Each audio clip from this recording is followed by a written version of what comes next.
Hello, hello. How are you guys doing? Doing good. Very Welcome to well, thank you. PiFi number 118. And I'm happy to have two of my favorite Dans on the show tonight.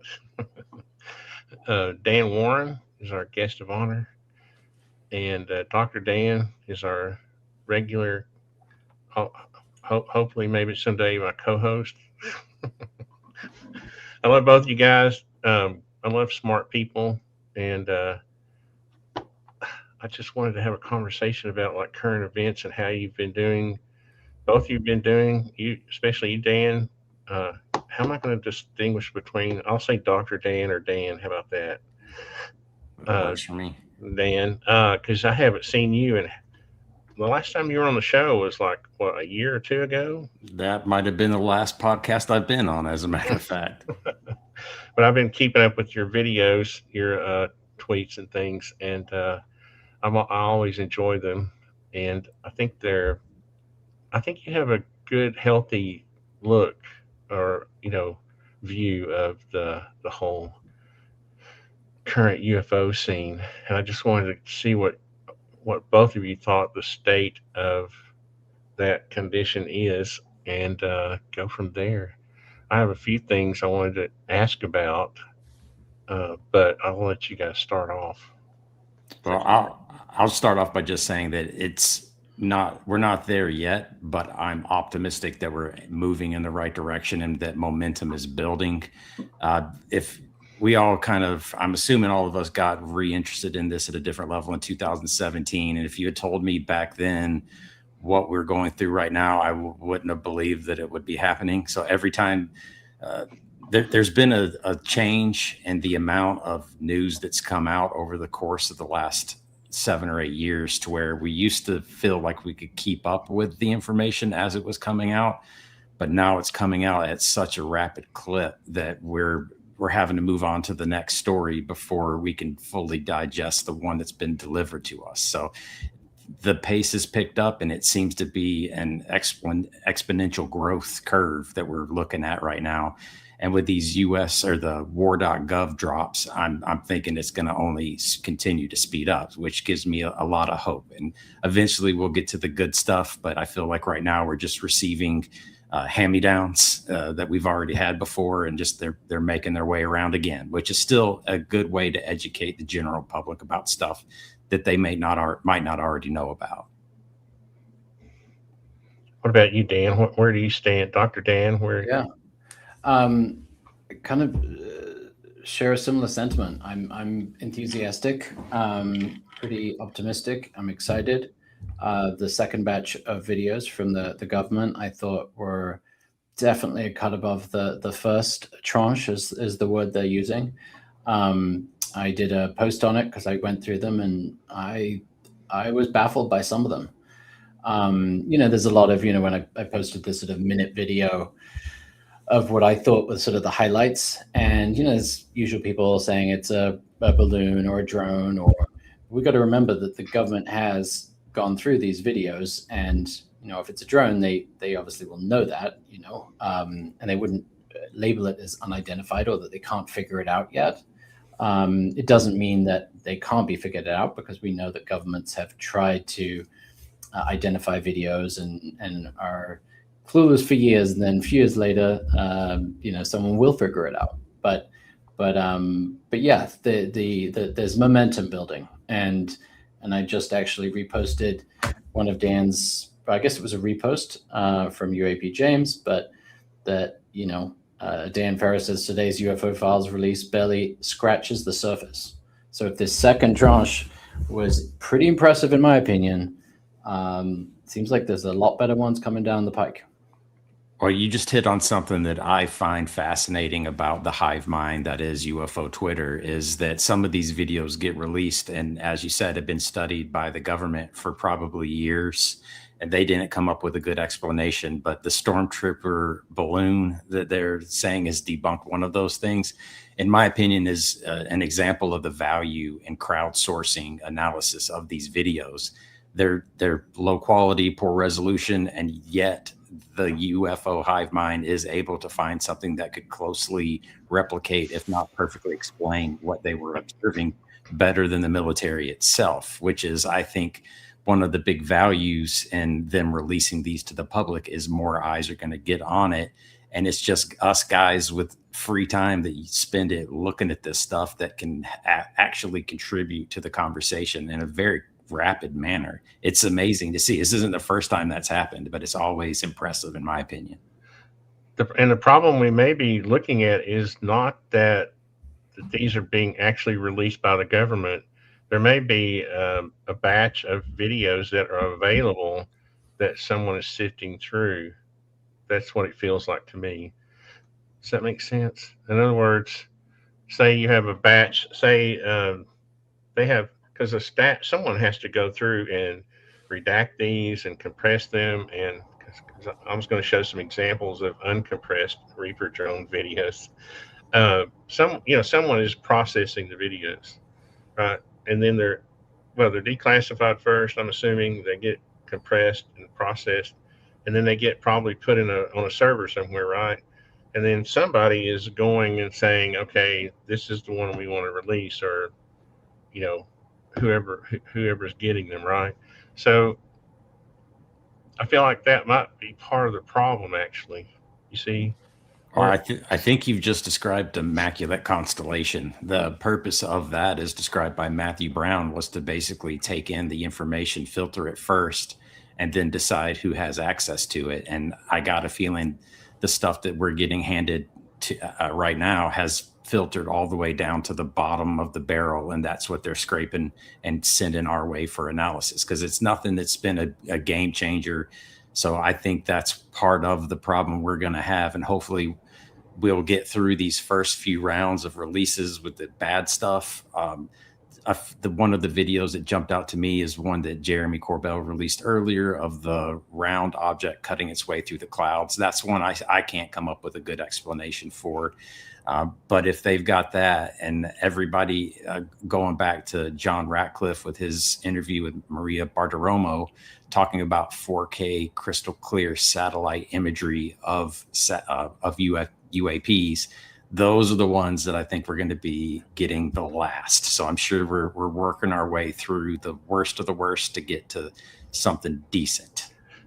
which brings up a question I have. And first of all, I feel like I'm sorry, microphone. I feel like every show I need to clarify this is that I honestly believe the possibility of life in the universe exists. Okay, so any skepticism I portray in my shows is based on my history with this genre, not whether life exists in the universe or not. Does that make sense? The problem is I've been exposed to so many people like Rick Doty and those types that are in these working groups that I see evidence of that type of activity. It makes me wonder how much is actually that versus actual anomalous video. And the reason I brought that up is because we have to keep in mind that these Reaper drones literally have the capability. I wanted to show this. You know, they literally have the capability of simultaneously taking in all of this data and these different. Um, they can actually fuse the IR data with the HD, quality high quality camera, daylight camera, and so this is the version we're not seeing. What we see um, when, and I thought this was during the interview with the show with Tim Phillips. I brought this up where if they wanted to convince us that we're shooting up cartels, this is actually this color that you see is this fusion of the regular HD sort of daylight camera video with the IR version. They can they take this video simultaneously, and you see, and the reason I brought this up is because during this, I feel like they made a mistake here because they in the same video they show this white hot version where you could claim this is anything you want to claim it to be, but then they show this version because they need us to know that these aren't fishermen, that they're actually cartel, right? The, and I don't know. I'm hoping I'm making my point here is that this version of these videos is available. We're just not getting it. We're getting this version. You're talking about the version on our right, which is the clear picture of the boat. That's Right. what we're not getting. We're getting the one on the left. Yes. I guess Okay. you can't see. I guess my cursor's not visible when I'm screen sharing, but yeah, That's the clear. fascinating. Yeah, these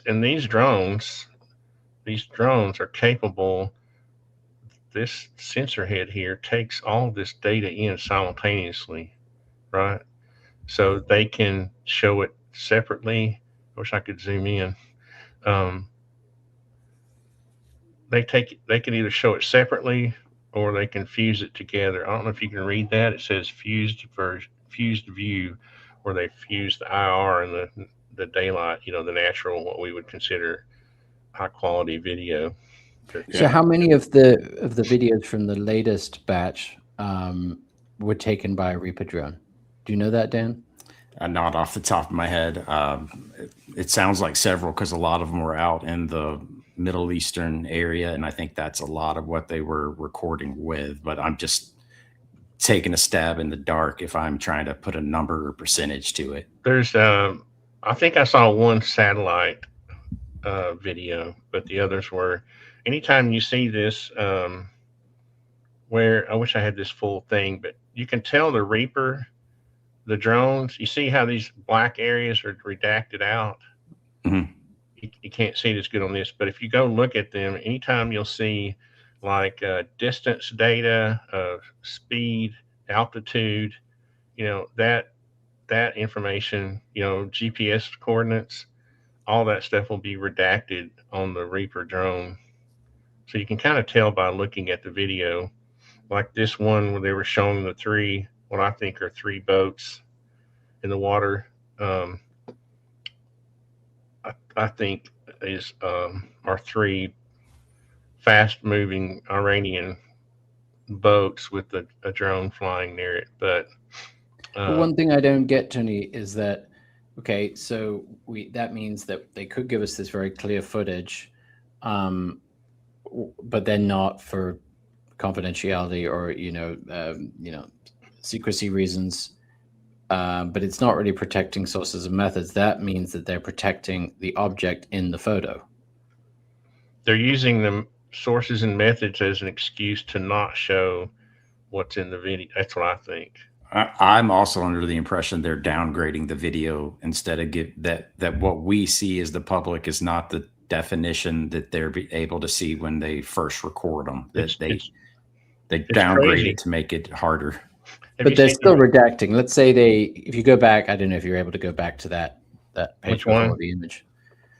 But okay, so you're saying that they're not releasing videos like that on the right, assuming okay, this is of a boat, but let's say there's one of it, UFO craft or a craft. They're not releasing that because it will be revealing either something that they know is theirs, but then why are they saying it's unidentified? They can redact information on any photo, whether it's the one on the left or the one on the right. So I don't follow the argument. They're going to redact both. They're going to redact the drone information on both of these. Okay, they can't. Mm-hmm. They're not going to show where the location of where the drone was when it took the video. You know what I mean? Well, I think what you're trying to say, Tony, is that if we get any of these IR images and videos, that there is an accompanying HD video that goes along with it, because the technology on the Reaper drone is recording. All the cameras are pointing at the same object simultaneously. They're just choosing to only give us the IR version of it. And there's the other ones that are available to them, but they're not making available to the public. Okay, so then that would support a theory that they are hiding what looks potentially Yeah. a craft from out of this world. Either that, or they're trying to convince us that UFOs exist, and it's a prosaic.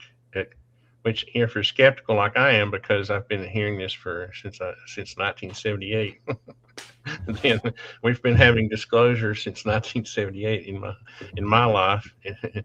uh, then you think, well, you're never going to get. This is why I made Luis Jimenez mad at me when he was doing Big Phone Home. I was like, you're never going to get. Government's never going to release anything because they don't have. I don't think they have it. I think they have to release redacted compressed video, IR compressed video, because they don't have it. That's all I'm saying. I'm not saying life doesn't exist in the universe. I'm saying I don't think our government has it. That's all I'm saying. And that gets Yep. taken as a bad message, but really it's just an objective viewpoint. Yeah, it's not That's an all. uncommon proposition. I mean, I would say about a third of the people in even the UFO community, they might believe in NHI, that NHI is visiting, but they believe that the government does not know as much as we think they know, or I think that they know. Yeah. And they might not have the videos that some people think they have. I had a customer who's, and I know people hate this when you can't say who it is, but it's a guy that works at Langley, and I was doing drawings for a house renovation. He will tell you, under no certain terms will they won't tell you yes or no. You will never get a yes or no from the intelligence community. It's always they have to leave both options open all the time. They cannot rule out any option for anything ever, because they need both options when they need them. Yeah, well, that's psychologically that it helps control. That's about control, Yeah. giving just enough information, holding back, maintaining uncertainty. Flexibility of the battlefield is what it sounds like to me. They can use it however they choose. And when I said, after I interviewed Leo Elizondo for the first time, people got mad because I said he seems to be doing a job, but he's doing it well. I meant, I think he's doing a good job. He told us that he was a counterintelligence guy, not a UFO guy. He said that. Those words came out of his mouth. And so I'm thinking, okay, he's doing a job, and it's necessary for some reason or another. The real mystery for me is, why do they need to do this? Right? Why do they need this story? Not whether there's aliens or not. We can all postulate that there's life in the universe, but why do they need this? That's I got to comment on that, and Dan, I'm going to give you plenty of time here, but I think, Lou, people get embarrassed about they're into this phenomenon, and they all say, I was never into UFOs when I was younger. I'm not a UFO guy. That's what he was referring to. And he described what he did in the past. Was it counterintelligence? Yeah. Was it in Gitmo? Yeah. But it wasn't. You have to go back and watch the whole interview. Yeah. He's working for the government, and he's a disinfo agent. Again, I don't think it's a negative comment. I'm not saying that's a negative comment. I'm saying he made it, and you got other people. I know people don't like Rick Doty now. They used to think he was a darling, but he's saying there are working groups working on social media as we speak, and so you know what I mean. So, and whether there's life in the universe or not, that could still be true, right? You could have people. I mean, look at Yankee Blue. They need a proving ground, a practice ground for their trade craft, right? So it could be that these things are overlapping, right? Life in the universe could be true. The working groups need training grounds. The Pentagon needs to haze new recruits. Multiple things could be true at the same time. That's right. And that's the problem. We all want only one story to be true. And that's when we argue and fuss and fight, Yeah, government's using UFOs to cover secret tech, advanced tech, absolutely. And UFOs are true, and they have probably a reverse engineered craft, and they have evidence that the phenomenon has been visiting. And that's the Benowitz story, right? Paul Benowitz was spying on the base, and they went to convince him or agree with him that he was looking at extraterrestrial or re-engineer, back engineer, whatever, reverse engineered tech instead of the drones that we were actually building back at that time. You know, so So you, I you mean, mentioned Yankee Blue as being basically a hazing, I think is how they describe it for some of the new recruits to hmm put them through the ringer a little bit.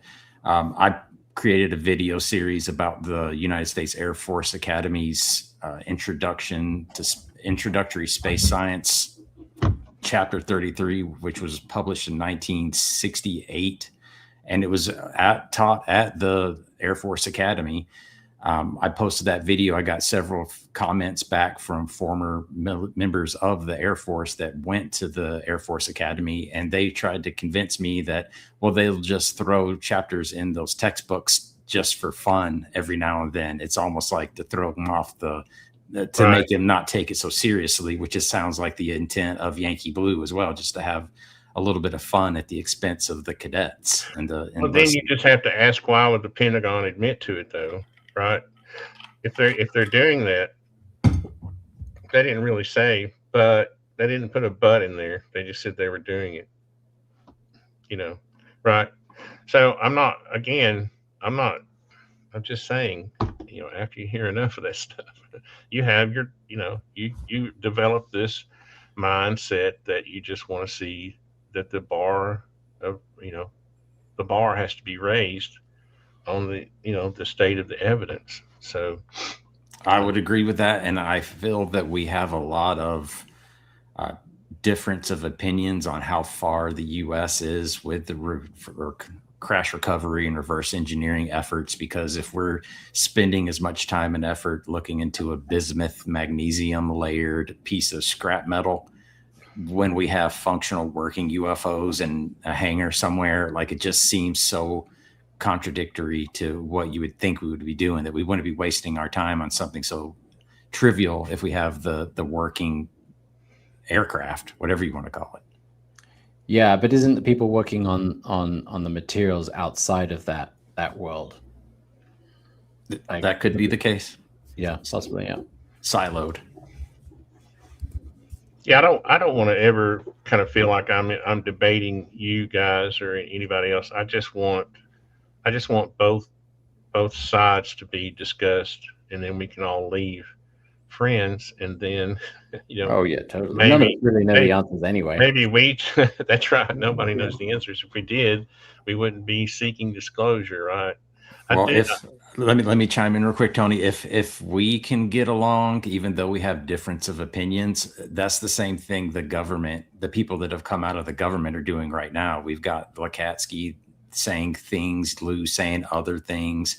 There's a lot of disagreement within the former government ranks as well that make it obvious to me that they're not in lockstep with each other, that they're on different paths to trying to find an answer or complete their mission, if that is what's going on right now. And that's the same thing with us. We all have different pet theories of what we want to be true, I'll say, and we're all hoping that's the one that is actually comes to fruition. But that doesn't mean you need to discount and disregard anyone else's opinion on what's going on at the same time, because someone's going to be right. We don't know who is going to be right. It could be Mick West, and it's just seagulls and who knows what. But Many heads would explode on Twitter. Yeah.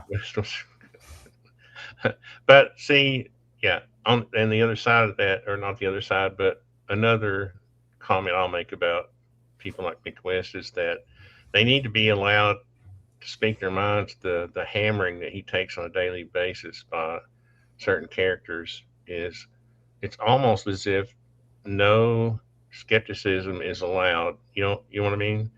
And really, if an industry is really that afraid of skepticism, you wonder, what are they afraid of? I mean, I hate to say that, but Well, I kind of look to people like Mick West, John Greenwald, and Jeremy McGowan as being the litmus test for if they're convinced this is something that is non-human intelligence, that it represents the construction or the technology of them.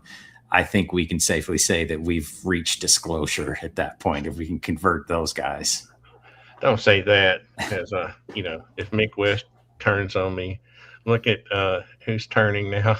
Who was it? Who was the scientist? Oh, I feel like Eric Weinstein is turning, and also it seems like Neil deGrasse Oh my Tyson goodness. is turning. That's the Well, most ridiculous thing. Yeah, you've got a book. You see, we Well, gotta keep some. We gotta have at least one or two objective people. I'm not my channel's not big enough to be an effective skeptic. And see, that's the point. Is that you look at the most effective skeptic there is, Mick West, and he just gets hammered. Nobody. If I and that's the wrong approach. I'm just going to send a message to that team right now. The Matt, whatever his name is, and Mark. That's just the wrong approach. You just need to leave Mick alone. What was that meme? Leave Brittany alone. The guy under the covers. Hmm. Y'all aren't old enough maybe to remember that one. But there was a guy who was under the covers crying about when he would leave Brittany alone. Anyway, it's a bad meme. But I think you need to leave him alone, because every time I see criticism of Mick West, I wonder, what are they? Why? Right? Why don't you just allow him to have his opinion? Well, I'll You know, say that there is a hierarchy, and I kind of compare it to the food chain within the UFO community. And Mick West, John Greenwald, all those other guys are basically the predators of the top of the food chain. They're going to pick off any of the weak conversations, the weak arguments, the if it doesn't have truth to it, they're going to sink their teeth into that, and they're going to eliminate it from the herd, which thereby makes our argument and our discussion more strong going forward, because we are able to get rid of some of the stuff that is to the eye, it would look like it is something significant, but they can eliminate that just as well as anyone else that has a skeptical view on those things. And if they can prove that it's a stormtrooper balloon, then we need to take them and take that seriously. So I see their value for the entire community as being one of eliminating the false that we have to sort through. yeah. I guess the thing with Tim Burchett too is kind of odd to me, where he says he was shown more convincing video, but is he saying that those videos have been declassified yet? He hasn't identified them. If you look at the videos, they have identifiers, right? They'll have a file number or name and a date. Why isn't he saying that file name is, first of all, not one of the ones I saw? Here's the one I saw. You know what I mean? There's no real follow up, or there's no. The only criticism you get from him is that they're not showing what I want you to show, but there's no detail. And I understand he's got an NDA or whatever, and he can't speak directly to it, but he could, if that information has been declassified by the president, he can talk about it.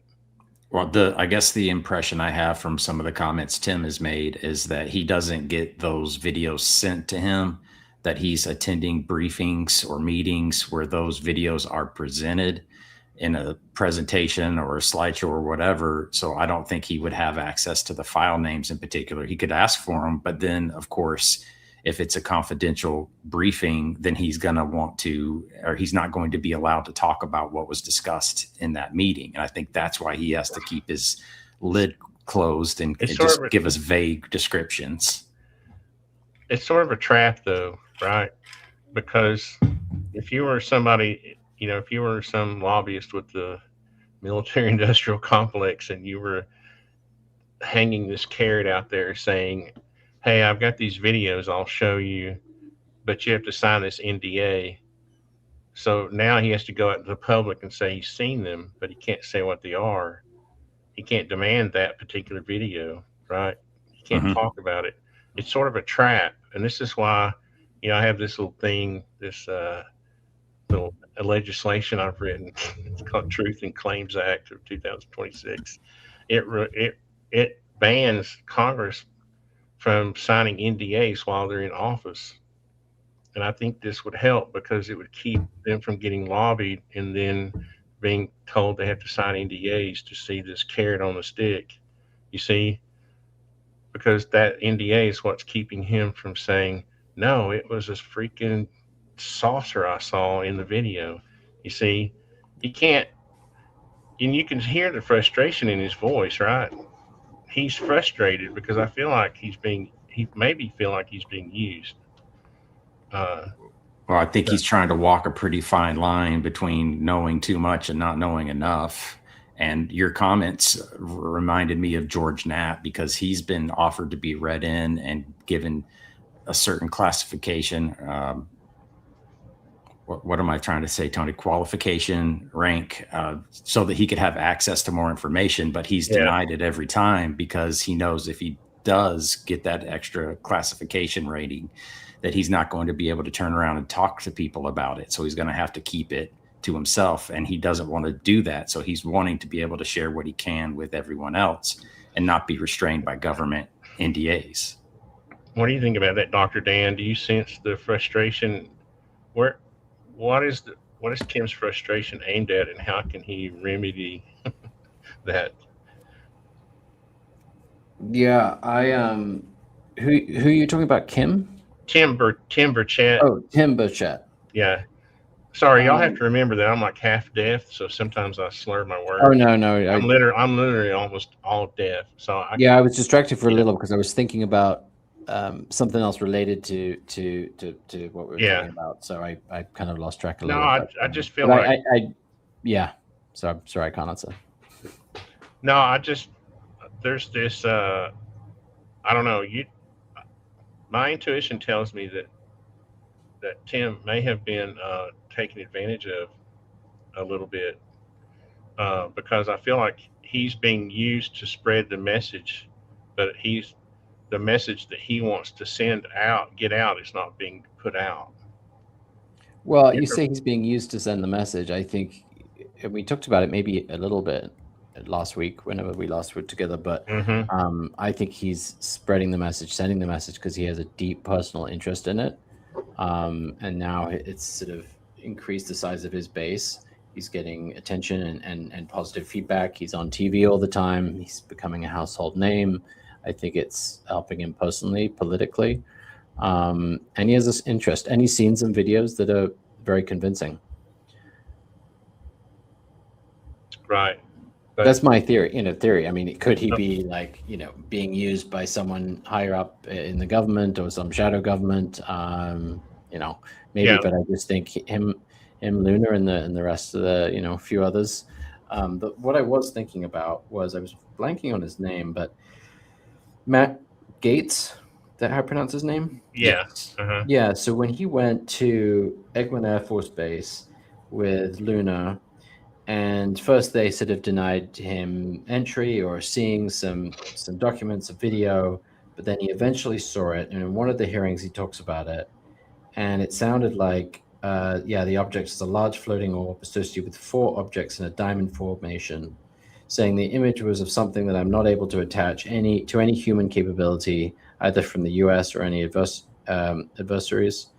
I mean, I just reheard that video description the other day, and it's just, that's the video I want to see, because that really convinced him, I think. Yeah.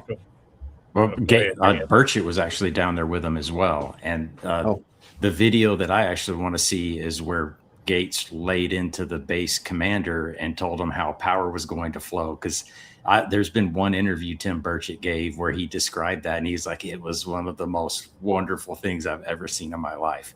I'm sure Matt wore that guy out to convince him to let the pilots come and speak to the representatives, but that would have been epic to see. The explanation that Aero gave for what they saw was a movie lighting balloon basically got away from the tether and floated out over the Gulf of Mexico. But it would have had to be, I think I looked them up, they're like $20,000 to $30,000 each. And for the pattern, the diamond formation to be what they described, it would have been 4 failing and breaking their tethers at the exact same time, staying in a similar location and forming a pattern for that to be the actual explanation that would suffice for what Arrow put forward, in my opinion. But Oh, this interesting. video hasn't been released. No, they had a sketch from the Okay. pilot, and it looked like a lunar, not a lunar lander, the reentry vehicle, almost like it was bell-shaped on the bottom. I think it had an orange glow at the very bottom of it. I did find an image that was taken in Europe somewhere that I included in the video I made summarizing what he was discussing, and it looks very similar to it. Like, it doesn't have any lift surfaces. It's just a teardrop shape almost, and it glowed on the bottom.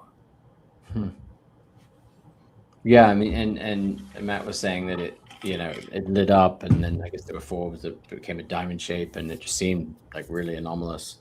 The video I really want to see is the Rendlesham Forest video that apparently exists or allegedly exists.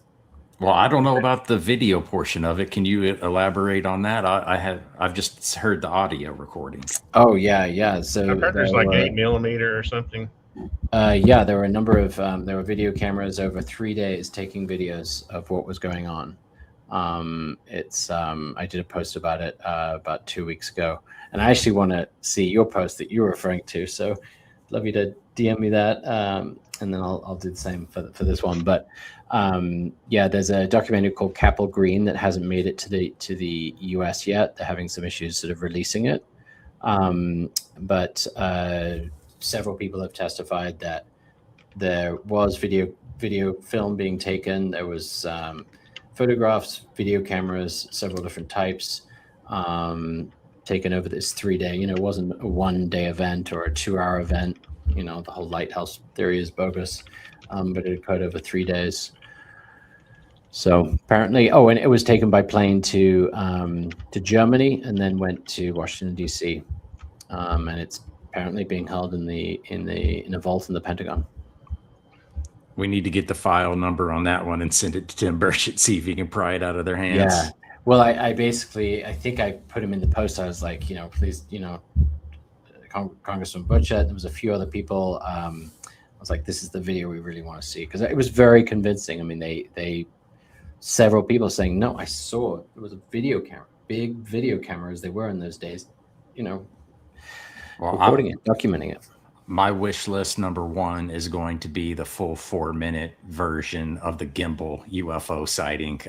It's only 34 seconds that are available on I can't remember if it's the Navy website or one of the government websites, but there's supposed to be 4 minutes of it. People have tried to convince me that they erased the files, but I just can't believe they would erase all but 34 seconds of them.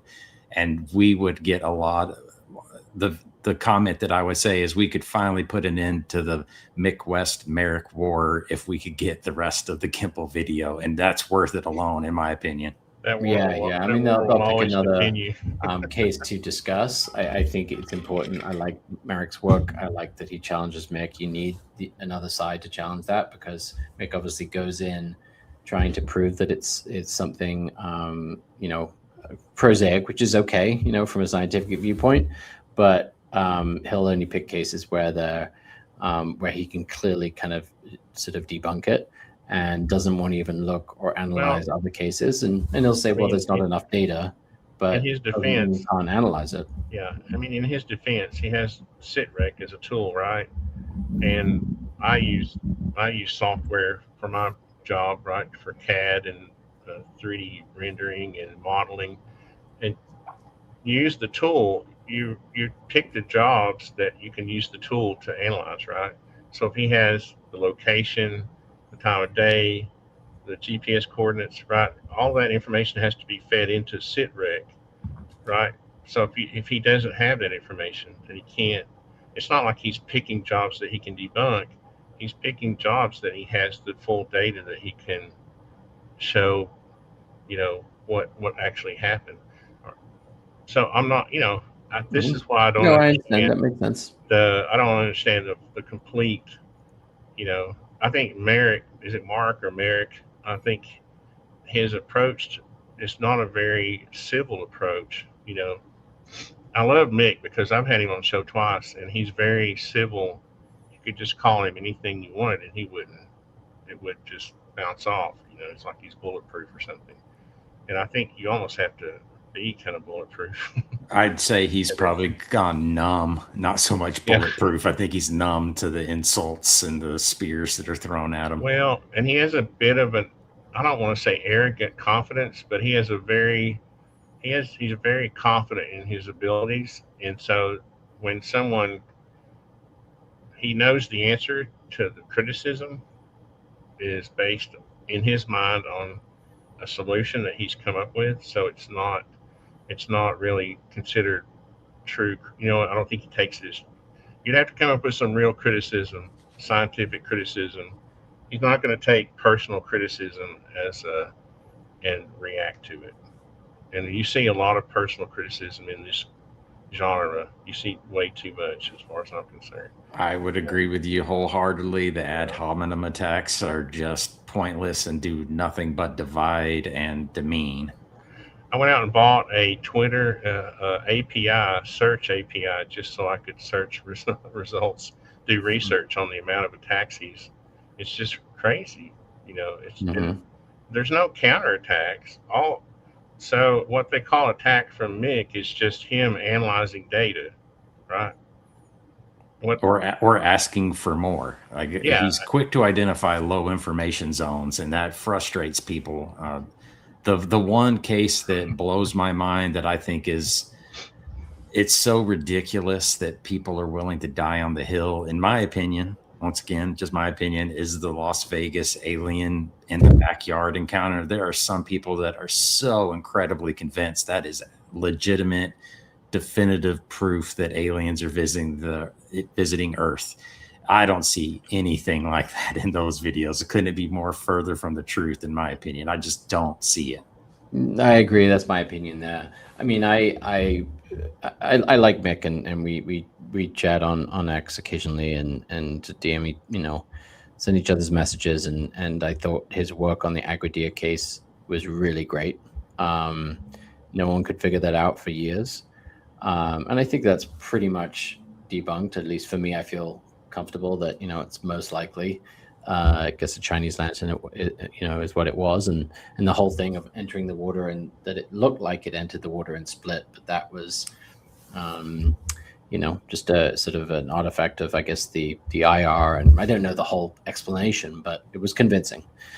He does have a whole team, you know. He's got his Metabunk crew, and he is in a somewhat of a echo chamber, might be too negative, but he could maybe use some people in that group of, okay, let's look at the data to try to show what is maybe anomalous, you know, and to challenge, you know, because it's very easy to just say, okay, this is the data to prove that or show that this is prosaic. One's got to challenge one's own assumptions and what you want to kind of find out, or what you want the conclusion to be. That's my sense. Well, just my personal opinion. You hit on the things, UAP splitting into two, and that is a very big theme in the last two documents that were released in the first round of the war.gov document dump, or what's tranche? That's the word I got to try to remember. I can't, that doesn't roll off the tongue. But the last two in the first round were basically events that occurred where orbs were coming from orbs. That to me is something that is yet to be discussed or captured properly on camera. They do have a bunch of images from the one that took place over the military installation with the senior intelligence official that was on board the helicopter that spotted them. And so they have images where you can see it looks like one that's breaking into two, and then all of a sudden it's two distinct objects. That's a technology that I just cannot get my head wrapped around.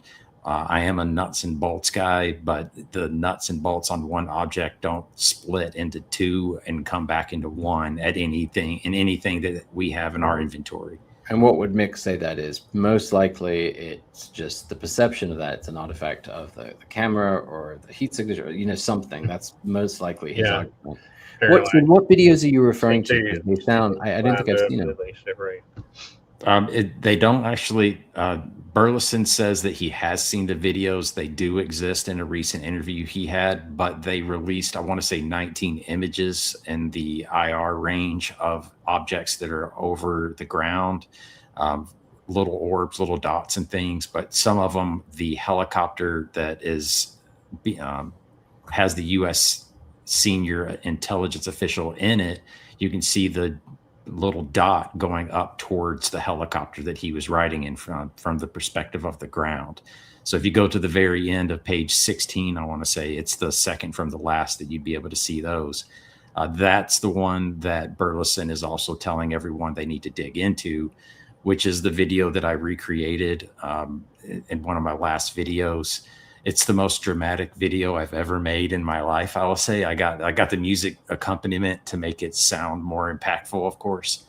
Nice. But that's the one I'm trying to figure out, and I'm looking for clues in those images. I'm looking for clues as far as the personnel that were there, and then be able to compare it to the installations that are on the western half of the United States that would match up.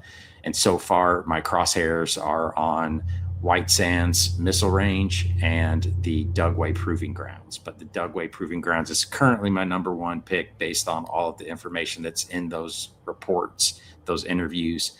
But I just can't find the smoking gun. There's one image, there are two images at the very end that show the top of a mountain range, and it looks like there is a man-made object on and when I say that, like a field or some cleared off area that looks unnatural on the edge of one of these mountain ranges, that's the thing I'm trying to find. I've been going all over Google Earth looking for anything that resembles that in Utah and in New Mexico, but it's a Just big look state. for a blurry spot on Yeah. Google Earth. It's worse than a needle in a haystack. Well, I want to give you my little. This is not really a theory, but this is just for fun, okay? So don't get mad at me, okay? Don't get mad, okay? So here's a more plausible for me. A more is so I really don't like using Occam's razor that much because I think it's overused. But what makes more sense to me, I guess I can say, is that what we're looking at to me, okay, it's just a fun thought experiment, okay. So we had the explosion sort of physics in the 30s, right, with Niels Bohr and Einstein and Feynman and all those guys, right. That that leads us up to the Manhattan Project, which way to go Tennessee. We were a part of that from Oak Ridge, right, Dan. They're right And there. and I'll come back to this hypothetical twist in a second. And maybe that what we were seeing is and what I don't remember the study that was done, but at some point in time there was a study that basically said if we're going to introduce new technology that is disruptive to our economy, we have to do it slowly, right? I forgot what year they did this study. I have to look it up. It was in the 60s, I think. Or was it? Do you know this study, Dan? I'm talking about that. It was the effect of some catastrophic news on society, something like that. So what could have happened is that they have decided, oh, instead of if we do have this high tech, if we did beat the Russians to space, like I think we did, and we our satellites were in space first, and the Vasco plates really show our technology instead of aliens. There are possibilities out there that exist where um, we could not, just like now, we couldn't take a modular nuclear reactor and set it in every cul-de-sac if we had them right now, right? That would disrupt the the economy from a fossil fuel standpoint, right? Now, I will say that over time we haven't done a good enough job of weeding it out, right? But it still would have to be weeded out uh, in some. Anyway, this is just some sort of fun thought experiment to say, we may. And when I said, I thought Lou was doing a good job, but he was doing a good job and he was doing it well. That it was part of this overall scheme that we have to ease people into new technology somehow. I don't know. What do y'all think about that? I think that you make a valid argument, and one of the things that I saw in there was the oil industry, and I do think that the petrodollar system that the United States has benefited from for a long time has a significant impact on the way that they operate and they move. So I think that mid-century portion of it is interesting. The slight pushback I'm going to give you on this one is. If we can't explain the Foo Fighters that were in the early 40s as well, then we wouldn't have to worry about getting to space as being our and also the us not getting to space was a national embarrassment, is my understanding of that. I wasn't around for it to be embarrassed, but that's my understanding of the situation. Is it kind of shook the military industrial complex into getting their stuff together so that they could beat them finally. Can I interrupt you just for a second, Yes, though? sir. There's this weird gap, though. I mean, what happened between the 40s and the 50s? What happened to that decade in technology? You know, Oppenheimer and those guys didn't just take. They didn't fly to Tahiti and start sipping martinis. On the beach, right? All these scientists. You know, what happened? Did they just say, "Oh, we created the atomic weapon, so we're done"? You know, no, they right. They needed to develop. We needed to develop new technology based on what we had learned. That you know what I mean? And we had to put these scientists to work doing something. What did they do? Well, you're mentioning the time frame when anti-gravitics were also a major topic of study and investigation at that That's time with taboo, Natanz okay, and Dan? Brown. We can't Is that talk about taboo that. across the I'm line? just, I'm just kidding. Go ahead. But yeah, like that's an interesting who is it? Is it Eric Weinstein that's put forward the proposition that possibly science has been kneecapped by the government to have them look at string theory, and it stagnated the advancements in physics for decades, and it's all apparently a waste, is the way that he describes it. So it could Yeah. very well be that they're trying to throw us off the track back in the 40s, and they shifted our attention elsewhere when they were behind the scenes once again for strategic advantage, trying to develop a functional application of this science that the rest of us are forbidden from learning about. What do you think about all that, Dan? Do you think we have, like, I'm pretty sure that we have, weapons flying around in space that China and Russia would just love to have. I think there's a real reason we created Space Force. I don't think it was like some political thing. You know, Yeah, I mean, I'm sure we have weapons that other countries want to have. I mean, going back to your sort of timeline, I think that does align. If your theory is about that it's a cover story, right? That it's just a narrative. I don't personally believe that. It goes beyond seeing a craft in the sky that is really B-52 bomber or some other advanced tech. The phenomenon is a lot bigger than that. I've had my own personal encounter with as you know, and you've heard it, but an orb that came with biological effects. So it's not just a narrative. It's see, just I didn't. I stayed. If you notice, I stayed away from terminology such as cover story or narrative because on the timeline thing you showed. I was just going off I that.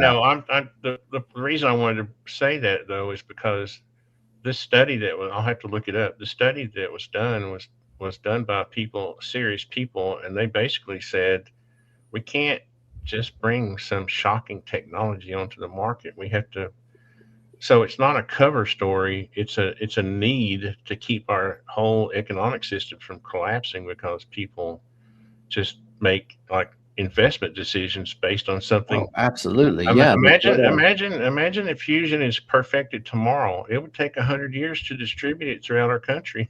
Yeah. And there's We been couldn't get it to examples. every household in Yeah, there's been 150 examples years. of other, You know, big technological developments where they've held off on releasing it. yeah, who's For going to buy solar panels? I bought, just a month ago, I bought some solar panels and batteries.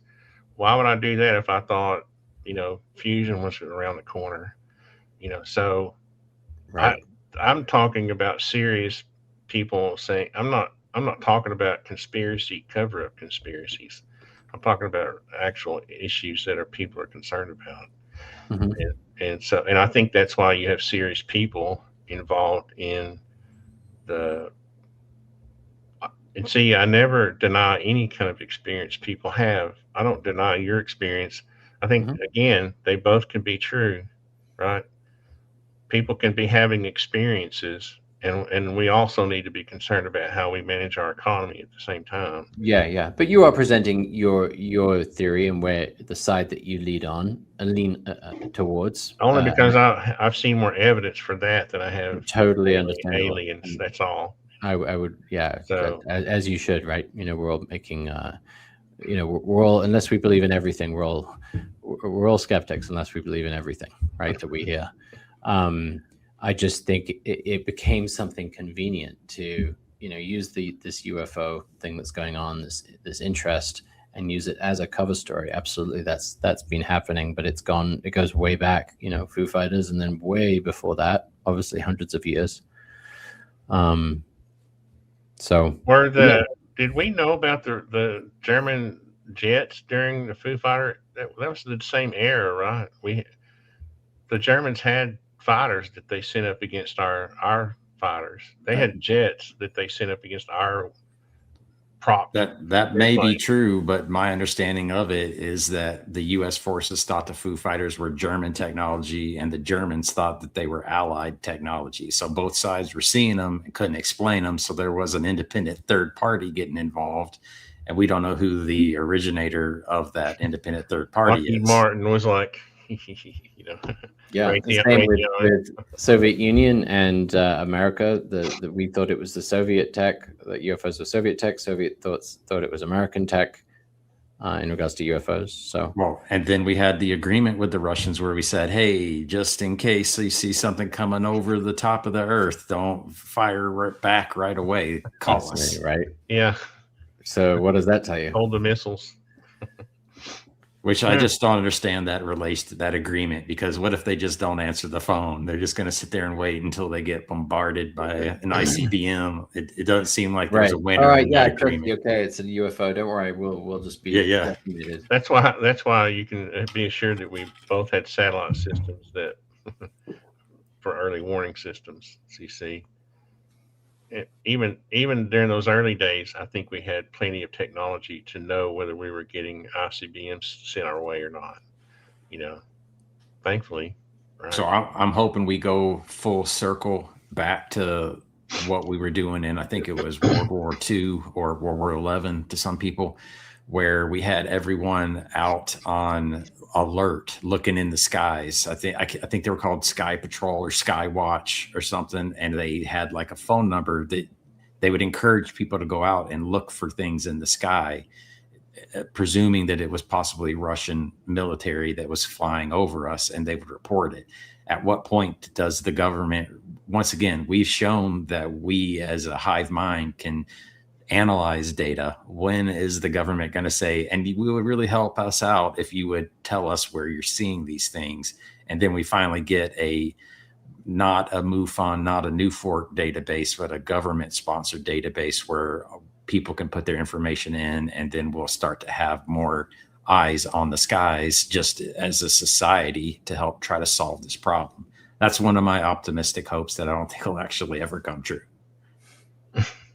What's your trust level with the government in telling us the truth about the phenomenon? So my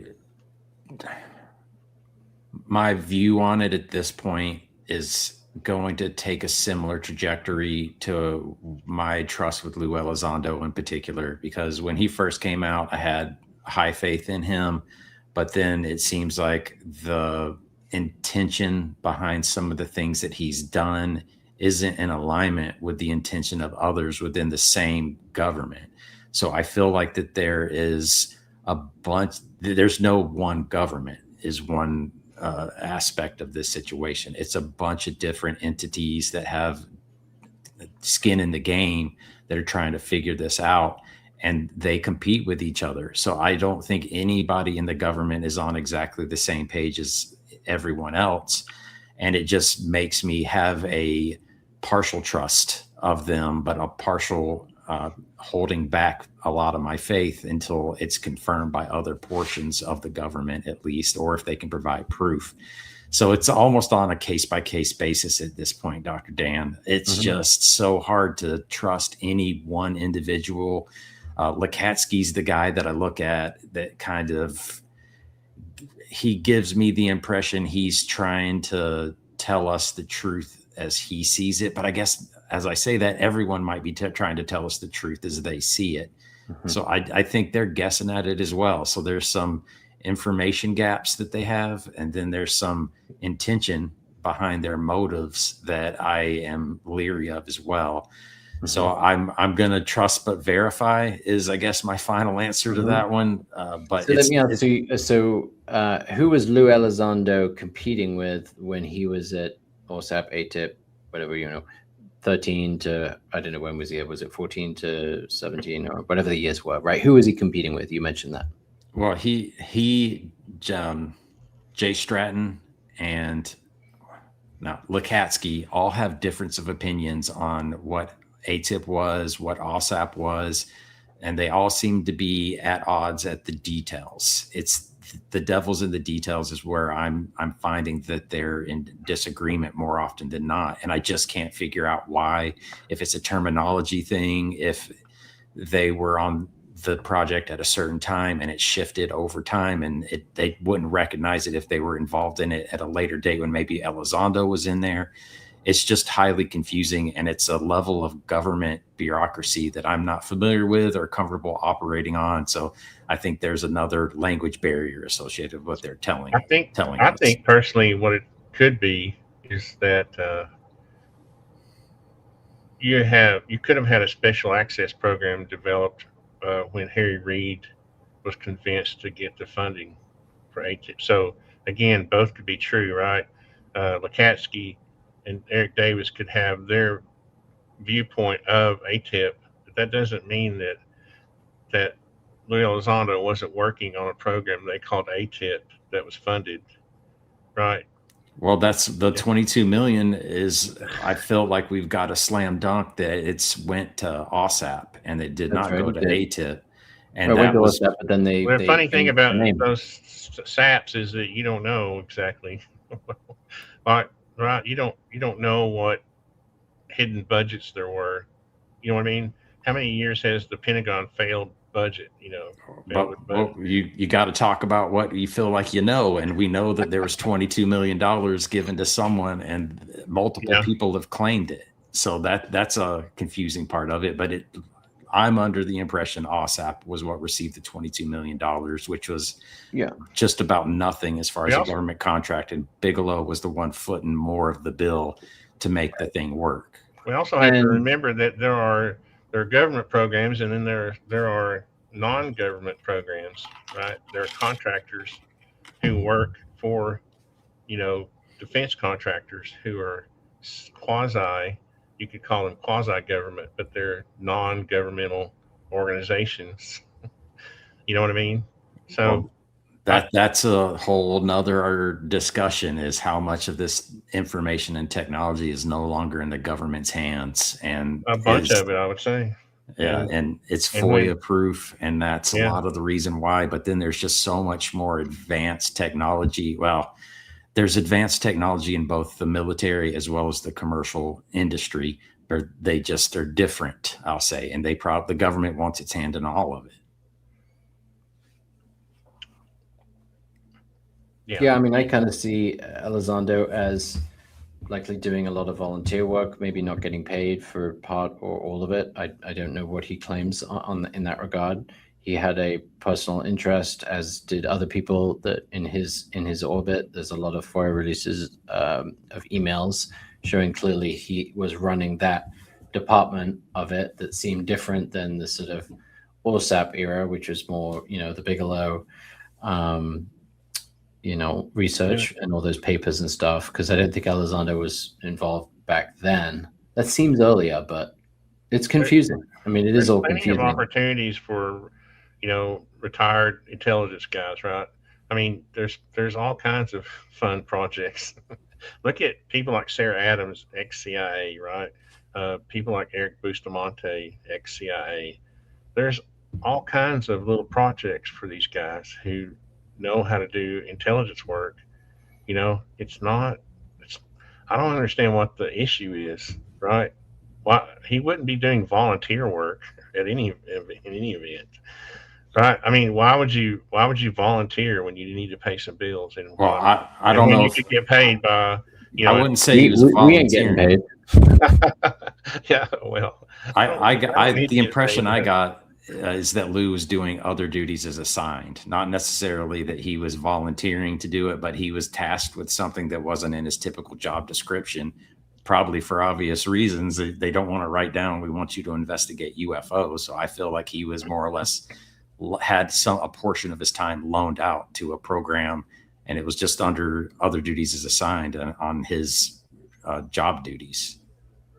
So following up, because that was the first question, kind of like, who was the competition back then?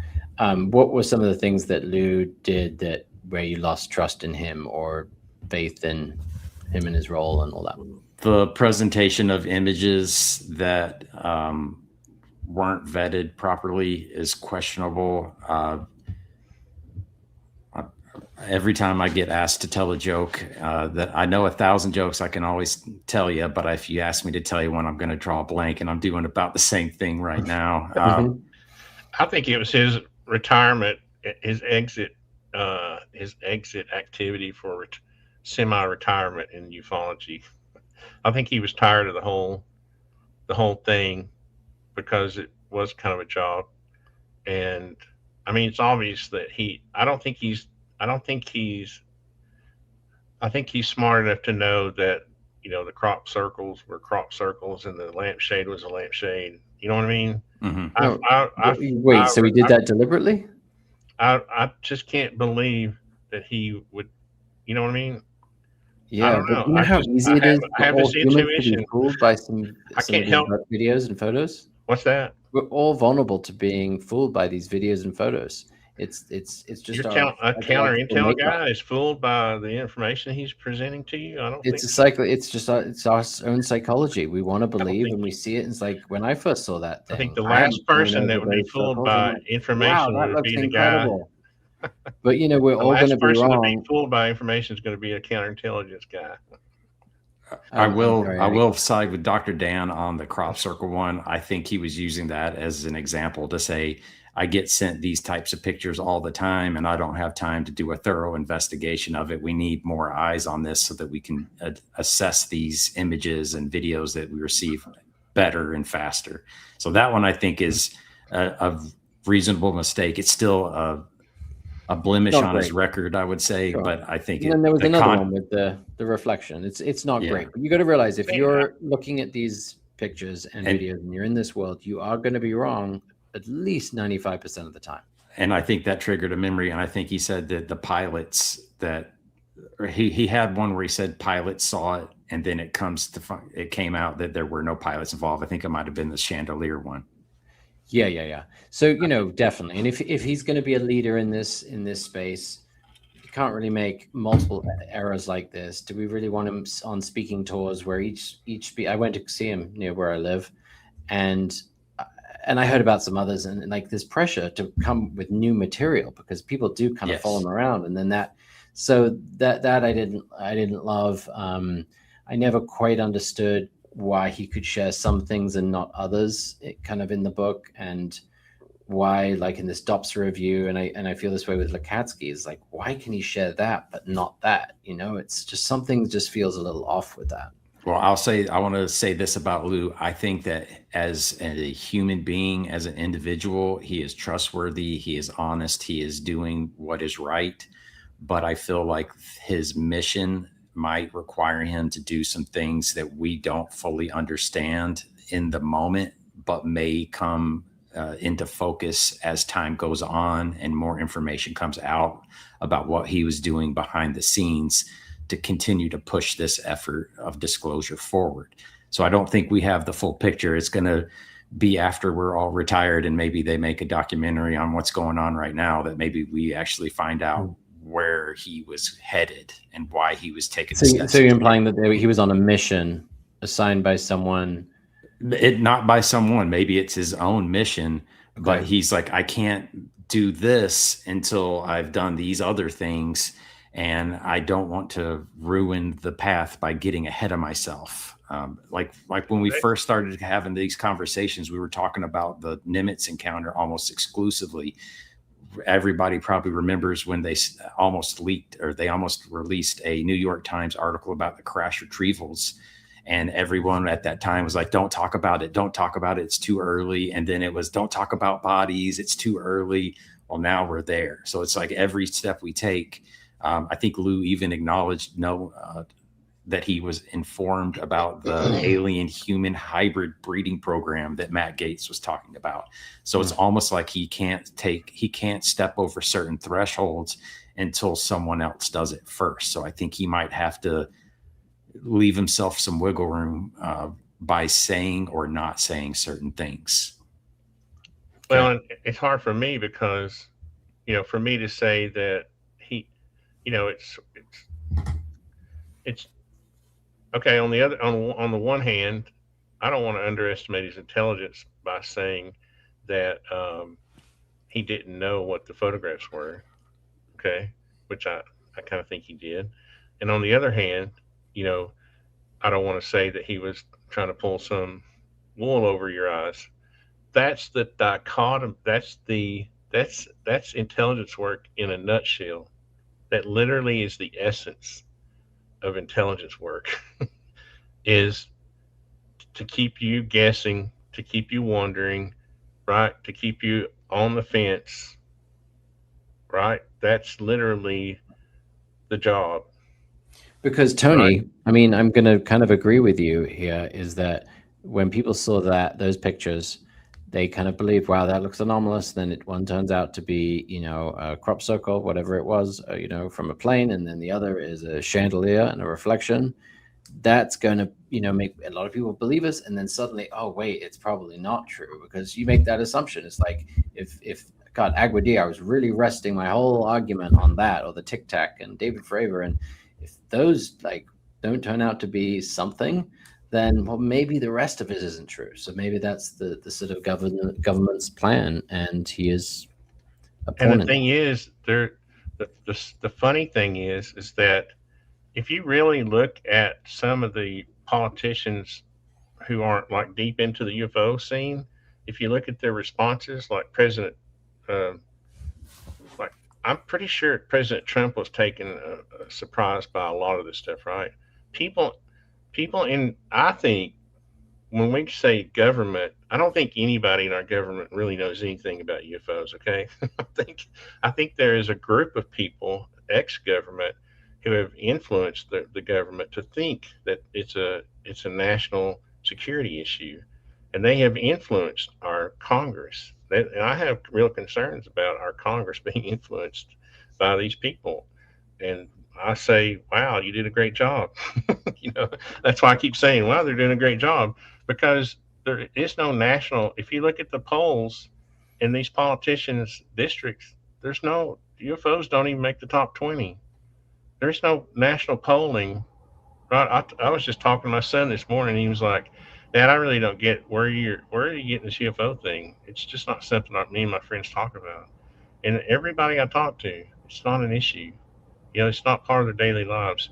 We're in this bubble, and these people who are convincing these people in government, they're in the bubble, Now we got a bubble in Congress, but really our government's so huge, hardly anybody inside our. I guarantee you, Trump was taken aback when when he heard Barack Obama say what he said. He was probably like, "What is this? What is going on?" And when he said he wasn't supposed to be talking about classified information, he wasn't saying aliens were true. He was saying you shouldn't be talking about classified information, right? And everybody took that to mean that aliens were true. But you see, again, this is the fence that we all sit on. It can be true or false. It's always they Well, don't they don't they don't want us jumping off on one side or the other. You I know, will say that Trump did have a interest in the UFO topic during his first term, and towards the end of it, he even put on I can't remember if it was a boxing event or a MMA event where he said that he was going to present some information about the UFOs. It didn't pan out. They never ended up talking about it, but he had shown a slight interest in it, but probably at that time it was just, how can I use this to my advantage? And now it seems like there's enough traction and enough pressure on him from the Lunas, the Burlesons, the Burchetts to get his attention. And he's, once again, he says he's seen things, but he doesn't believe any of it. So I don't know how to read him when it comes to. I don't think he has any interest. I don't think he believes in it, but he's putting the stuff out because there's a lot of interest. he's pandering, basically. I think. Yeah, I mean, I think that's, yeah. I think Unfortunately, that's my read anyway. because he's all business. He just wants to get the ballroom built. He's a builder who cares about UFOs. You know what I mean? And that's the way a lot of people poke fun at me because somehow it'll come up on a job site or something, and they're like, "Yeah, there's a Tony and these UFOs." It's like I don't. It's a very bizarre thing to see both sides of this, right? To see like these special interest groups, whoever they are, influence a few people in Congress. Congress gets influenced. All of a sudden, now it's some kind of national issue when it's really not. There's never been a plane taken down by a UFO in history. There is. What is the real national security threat here? The real national security threat is the threat to our economy and production and GDP, right? It's not. Which is why they're keeping the UFOs secret. Which is why they're keeping the fact that they don't know whether their UFOs are not secret. Well, They don't know. one They theory don't know might their be butts is they're from a hole in preventing the ground. ontological shock because Our that will government impact doesn't the know. economy. I managed this government program when I was really young for like 2 years. I got so sick of the government, and it was only state government. It was this rural rehab program. Anyway, just long story short, it was 9 counties that surrounded Hamilton County, and I had to go around to all these different counties, all these commissioners, and all these board meetings, all these commission meetings. None of them knew anything about it. The program, they didn't know how it was funded. They didn't know anything. That's on a state level, right? You think a government that employs a third of our nation knows what's going on half the time? No, they don't. So there's plenty of room for influence. Uh, I was going to say operations, but that sounds like a conspiracy.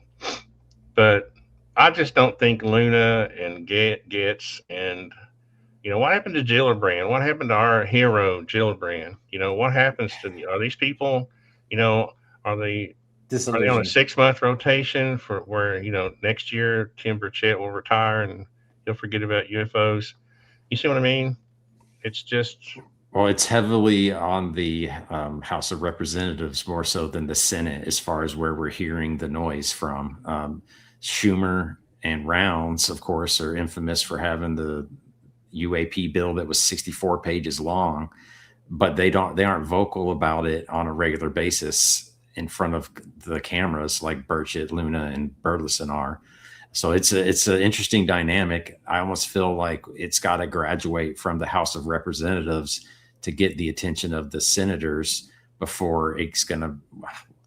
We might have just seen it getting bypassed, though, now that I think about it, with Trump just stepping in. And all he's got to do is put something on Truth Social, and then you see movement. I feel like that's where we've gotten this year is we've made this giant step forward, not because of the efforts of the House of Representatives or the hearings or anything that we've been doing. One simple post has gotten more momentum, and a misstep by President Barack Obama to get us to where we're now getting these data dumps of UFO files from the government. So it's shocking how much fuel that is added to the fire with just a simple one person taking an interest in it. Yeah, I mean, that's a really, really good point. And I mean, of course, it has been building up since 2017. And, there's a lot of people interested in it. It creates a religious sort of fervor or level of interest, and it's in the media a lot. So, a lot built up to him saying, let's release some files. I don't think it had much to do with Barack Obama at all. But yeah, I mean, that's all it takes. Yeah. I mean, so interesting, bypassing Senate, and I should know difference between the basics, House of Congress and the Senate. But how would the Senate get involved? Would they only get involved when it needs to go beyond Congress or something?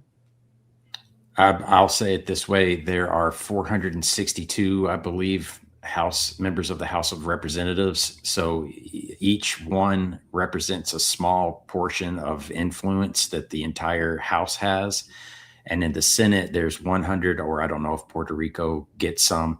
So there's a much fewer. It's an elite class of congressmen compared to the House of Representatives.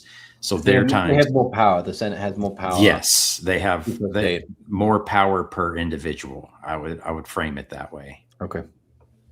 And more risk on taking something on that could backfire on them. Mm-hmm. And that's why Marco Rubio is such a big aspect of it for me, is because he was in the Senate for a long time, and now he's skyrocketed to where he is. He hasn't been speaking directly about it a lot lately, but he was the member of Congress that kind of kicked this whole thing off in the very beginning, and made a few comments. Just he seemed earnest and straightforward at the time, and he just dips his toe in every now and then. But I feel like he's the one that probably has more influence over this than that we would benefit from than anyone. I've been studying his, and I'll be quiet for a second because I know Tony wants to present something here, but I think there's a number of politicians who've become disillusioned, that they were really into it a few years ago, but then they've seen some debunks and they've seen, well, we're not going to see the videos we need to, or maybe it wasn't true. Maybe it's a bit much hype, too much hype. Even if you see Age of Disclosure, there's a few folks in there that, I didn't really talk like that. It was kind of edited, and I get why they edited it like that, but I didn't quite, you see some of those interviews. Mm-hmm. Yeah.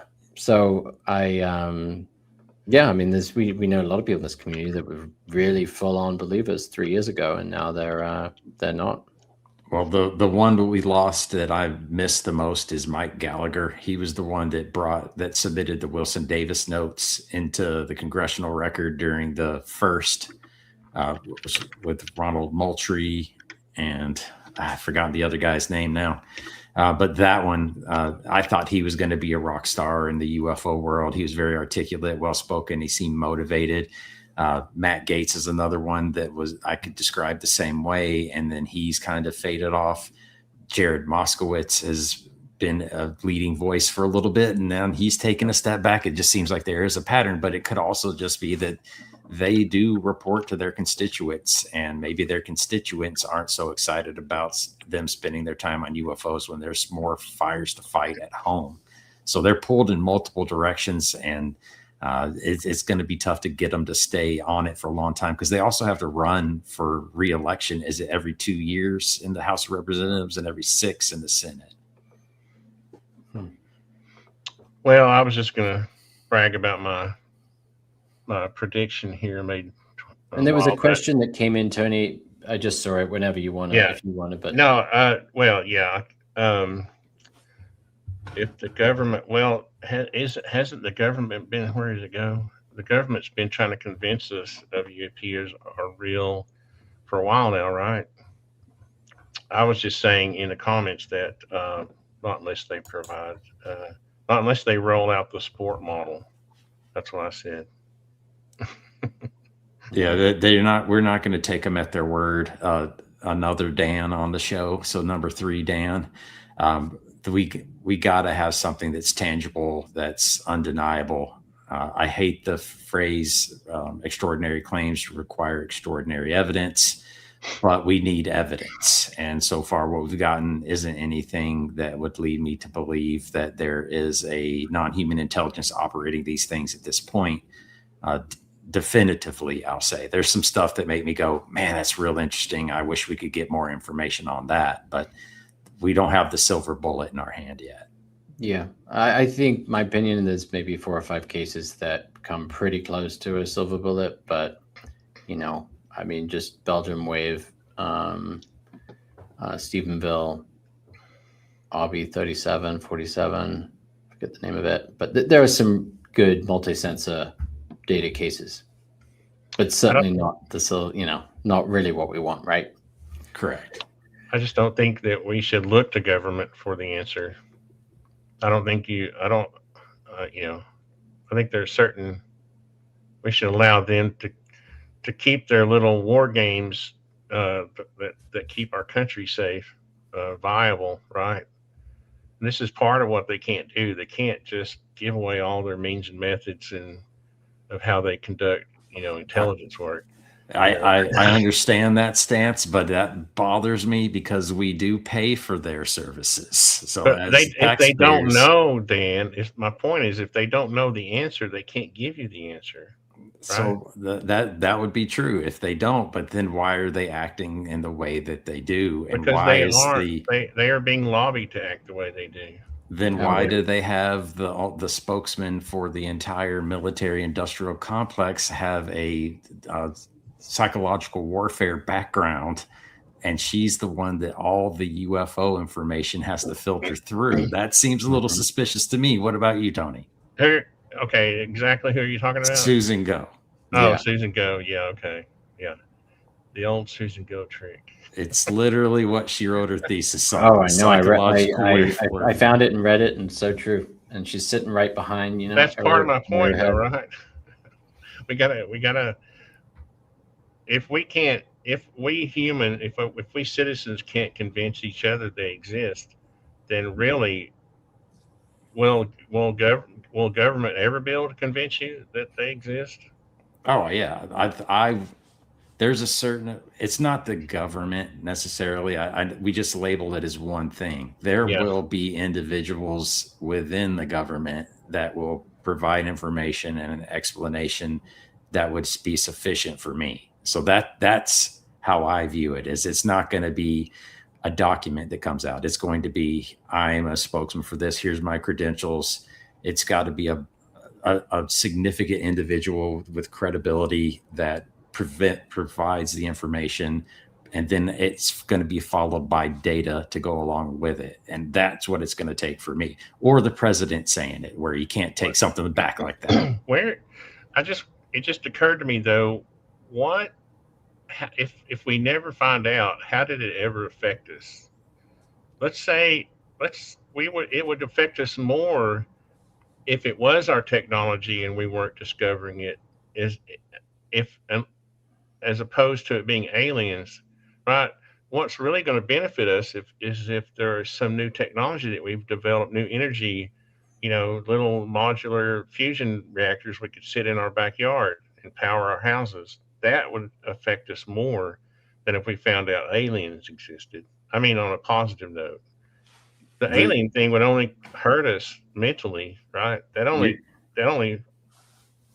creates a deficit in our national GDP. You're making my wife's argument. She basically says, well, it's not going to drive the kids to school in the morning. It's not going to pay the rent. Like, it's just great. They exist. Okay, let's keep going. Like, there's definitely people that will not be reflecting on this at night while they stay awake, thinking about what does the introduction of NHI to our society mean. That's going to be us doing that. There's a lot of people that are too busy in their day-to-day life, don't care about this. They're just living in the moment, living in their bubble. We'll all get back to life. That's human nature. We'll all get, we're all busy. And, but I think everyone says, God, it would be amazing to know if we're not alone. that is what people would like to know. So is there going to What's be it going to some do for you, ontological shock? Yeah, there'll be a period of that, but a lot of people would find great, believe it or not, some comfort that we're not alone in this universe. I feel like it would mean that we're part of a larger family tree. Like it's just not Yeah. us here. I feel like the overlook effect that the astronauts come back with, where they look at the Earth and then it just makes them realize how small we actually are. That's what I'm looking for to. That's one of the things I'm looking to get out of this is feeling more connected to the universe instead of just here on Earth. Like I we feel the same used way. we used to live in small towns and villages, and then we got into larger countries, and then we went into continents, and we just continue to grow. And it just seems adequate or appropriate for us to eventually grow off of planet, which is exactly what Elon Musk is trying to do. So why wouldn't other civilizations be trying to do the same thing? And that coincided with over hundreds of years, thousands of years, us becoming from less tribal, more sophisticated. If we knew that another civilization existed and is visited, maybe it would bring countries together. There would be less warfare, conflict. So yeah, there could be quite a few. or it might make people go crazy and there'll be more conflict. It'll probably be I both. don't sense. I mean, when Jesus Christ died, was killed, it didn't take him that long to give an explanation and reason, and adapt and adjust and move on with their lives and make it meaningful. I mean, Jesus Christ wasn't that much of a public figure, though, as far as right the people who didn't believe in him. There was no effect. You had to be a believer, right? There weren't that many believers actually when he died. There were very few people on the earth that actually even knew he existed. Yeah, not the best example, but No, I'm not criticizing the example. I'm really thinking out loud, and I'm just wondering to myself. Really, there's no real say there was this fluke flyby of let's say Roswell's true, but we won't see another alien for another million years because that's how long it took them to get here. What effect does that have really on human life? I'm just going to stick to my story that what would really have an effect on human life is better technology for all humans, and escaping fossil fuels, even though I'm not a fan of, just cutting them off. I'm a fan of let's figure out how to weed them, to phase them out in a civilized manner so that all industries, are not affected just overnight. I think that is a bigger concern than aliens. Well, that's the exact point that Carl Nell actually hit on when he was talking about the disclosure of a non-human intelligence, is that we are in a steady state at the moment.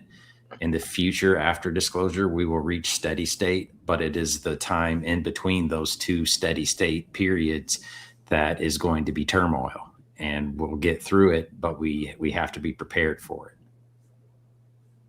Why would you?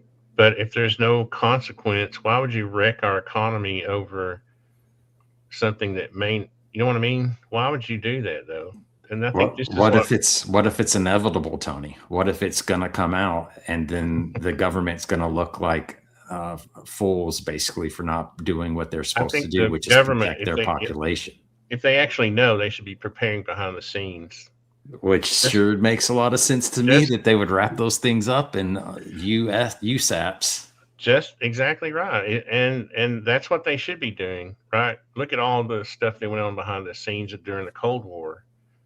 Which is why I think this is so shrouded in secrecy, is because it is for strategic military advantage. That's going to be the primary use of all of this. Like, let's not paint the government with the rosy color. They're not doing this for the best interest of the people. They're doing this for the best interest of themselves. What is the best interest of the people? To have them live in fear for when their whole life could go by and they never see an alien? We're constantly told to live in fear now, Tony. Look at the news. It's not called the good news. It's called news. My AK's been in the closet for a long time now. Mm-hmm. I don't need to get it out. You know what I mean? There's no reason to create a state of fear in people. There's just no reason. They can't even they can't even show. They say it's a national security issue. Where's the national security issue? Not one. You can't show me where one of our fighter jets has been taken down by a UFO. Yeah, the national security argument was to try to bring the topic to the Well, the public that's a lie consciousness. I mean, that then. was the only way to do it. So you're basically admitting it was a lie. It was a strategy. I think, Misinformation. my opinion, it was a strategy. Yeah. And I've been studying that actually a lot recently, going back videos, 20 years, and a lot of them started using that, trying that as a strategy to get people, to get the government interested. And it's the defense industry. They have to say that it's a threat for them to spend defense dollars to investigate it. That's what I think. I'm with Dr. Dan on this one. Is Lou and crew were basically saying this is a national security threat because that's the language that the military speaks. It's been that way for a long time, though. I remember the most recent before this hype cycle, as I call them, starting in 2007, was the one Greer's news conference at the mall, in DC in 2001 or whatever. That one was pretty short lived, though.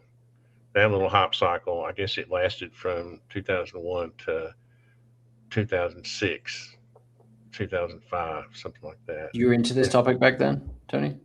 What do you mean? I've been into this since I was like 12 years old. Awesome. Okay. That's what I'm saying.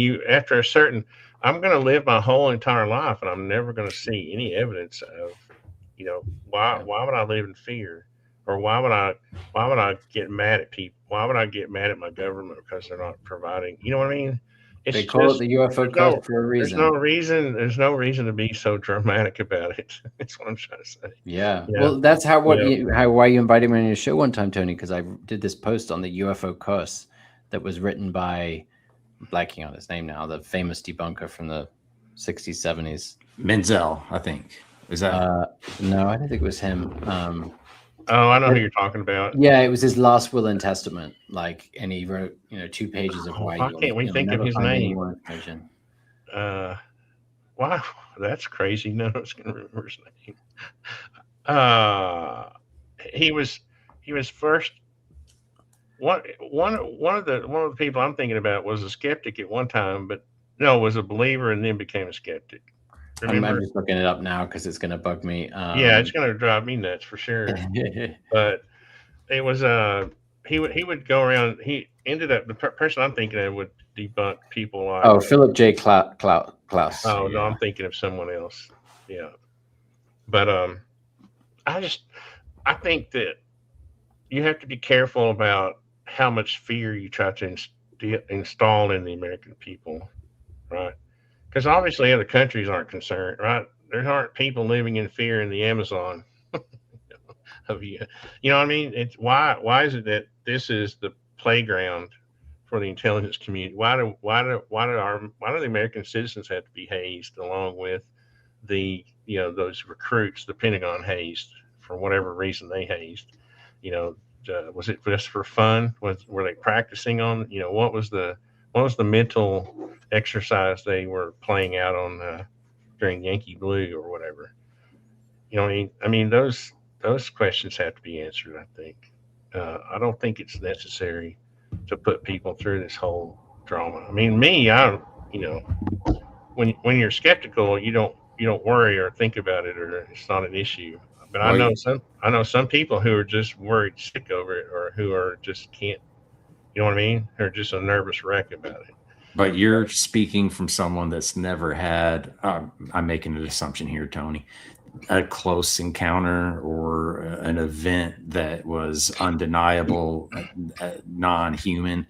Like I think about, now that we're talking about Philip Klass, the gentleman that recorded the UFO going around the dummy ICBM, and he's older guy now. Dang, I can't remember his name either. One of my favorite characters in ufology, because he says, "Tell Philip J. Klass he can kiss my," and finished his sentence that way.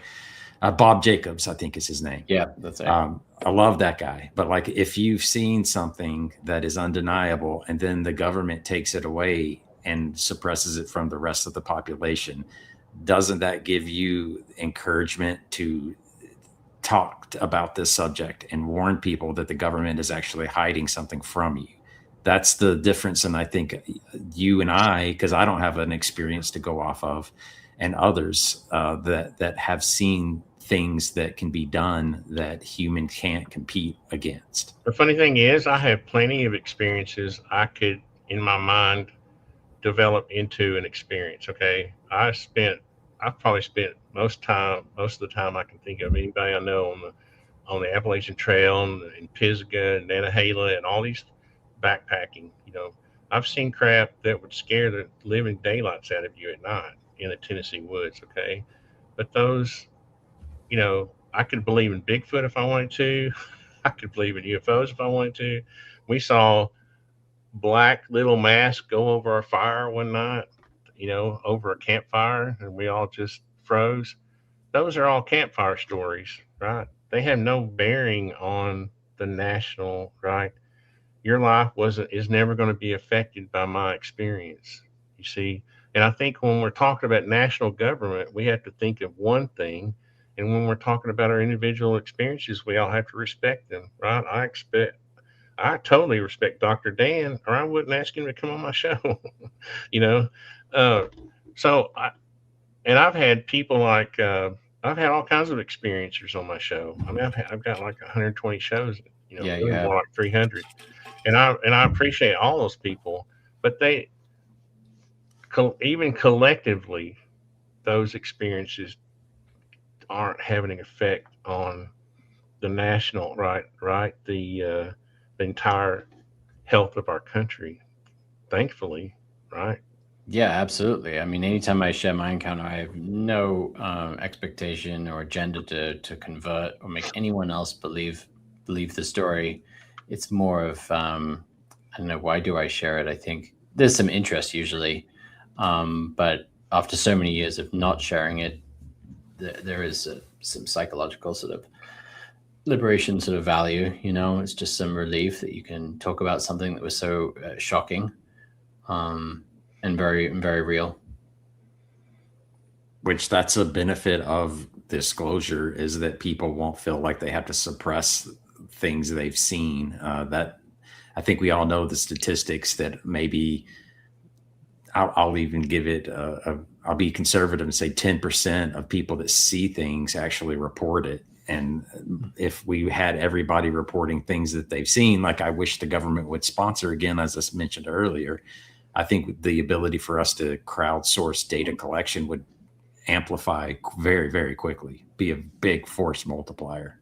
That's fascinating. Yeah, I could see that totally. And a lot, God, we've got a lot of data and numbers we can crunch and statistics we could do on that. It's similar to what I consider. I think that until we reach a certain tipping point, we're just pushing a rock up a hill. But then once we get that to that tipping point, which a lot of people thought David Grush was going to be that for whistleblowers, but as soon as that happens, then we're just going to see an influx and more information coming out, more people being willing to speak up, and the floodgates will open up, is what I'm hoping happens. And I'm pretty sure that's what Richard Dolan and Bryce Zabel wrote about in After Disclosure. I thought it would have happened a while ago, but until I think the president says something at this point, I don't think we're going to see that tipping point. So do you believe that the government or the president knows? No, you said the president would have to say the words, which I agree. But do you think the government has information that disclosure would come from the government, or could? I don't know if I understand your question. Do you believe that the government has information that they would be the source of disclosure? Oh, I think they have the information available to them, once again, in a small pocket of the population that represents the government. And it could come from within the government to be brought to the American public, and the world for that matter. I just don't pry from their cold, dead hands is the phrase that comes to mind when I think about them, because I think it's so important for them to maintain a strategic advantage in the scientific breakthroughs that are going to accompany UFO reverse engineering. It's just like anything else. You go to the moon, you get Tang out of it. So who knows what benefits we're going to get out of reverse engineering UFOs? And then how do you introduce that in a controlled manner to where it benefits the U.S.? Because that's what they're working for. They're trying to keep the U.S. government in power and as the superpower of the world. They don't want to lose that. Yeah, it implies that, there's a power greater than them. Correct. As well as someone else getting the tech and being more powerful than us, anniversary. Yeah. I guess the other frustrating thing for me is that, and I was trying to find I had to get a new computer a little while ago, and I lost my Truth in Public Claims Act legislation. It was like 20 pages. But one of the things in there basically disallows public officials, well, first of all, to sign NDAs while they're in office. Secondly, if they're going to make, like, one of the conveniences that they have taken is that they have been able to make claims without any evidence, right? I think if you're going to shout fire in a theater, that you should have evidence to back you know what I mean? You should be able to point to the fire. There's the fire, I think you can't put that requirement on them without giving them the tools to be able to obtain that information, though. Like, they don't even have subpoena power, Tony. Like, we got to get them that and that's where the hostile list that David Grush provided Nancy Mace would be very beneficial. Like, let's talk to those people. Subpoena who, though? You're still assuming that government. General Neil McCaslin is the first person I would want to subpoena, which was one of the people on the list that David Grush gave him. We could do a whole show on McCaslin. Yeah. Good Lord, poor guy. I mean, there's a lot to be said about that story that may not have anything to do with UFOs. Correct. Which is the sad part about it, right?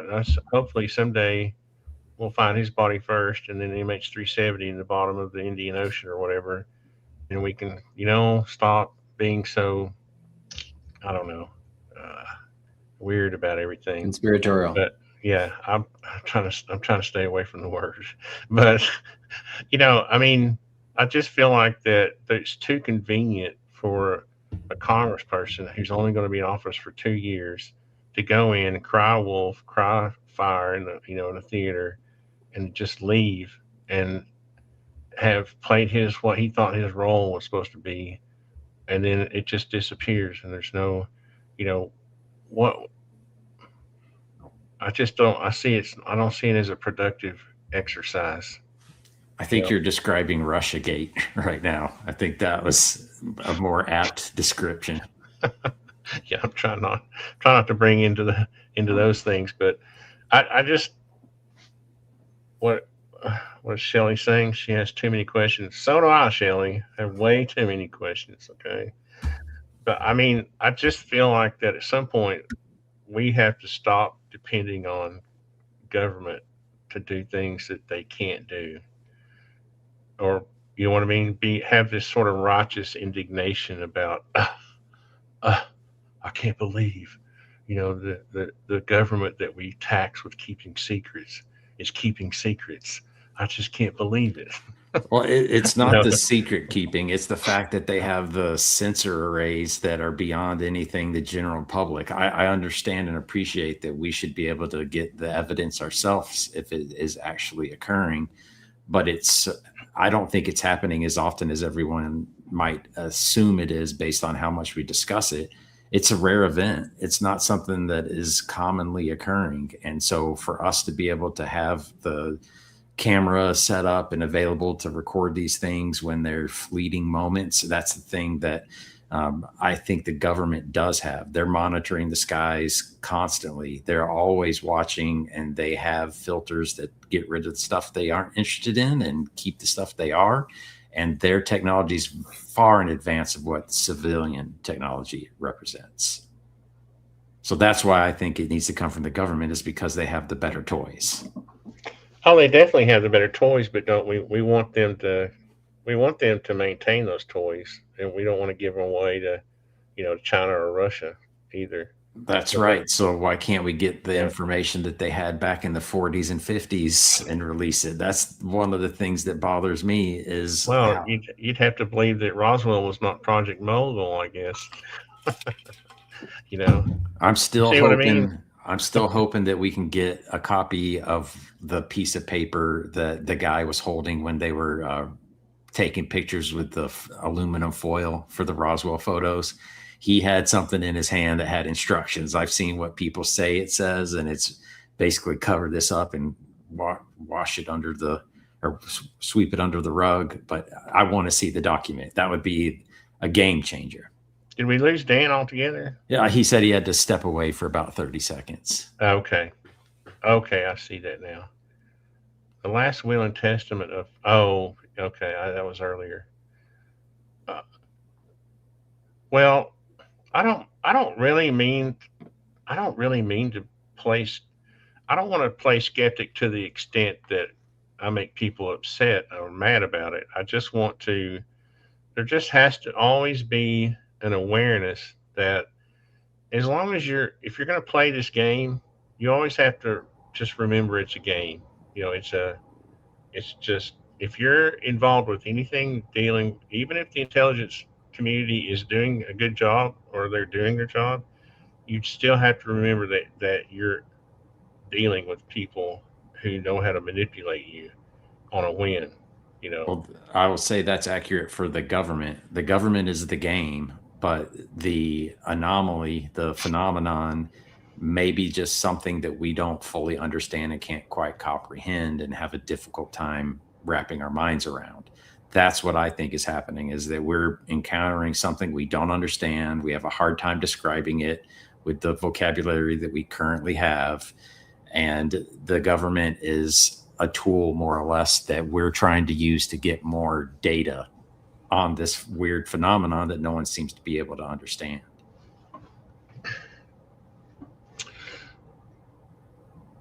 yeah.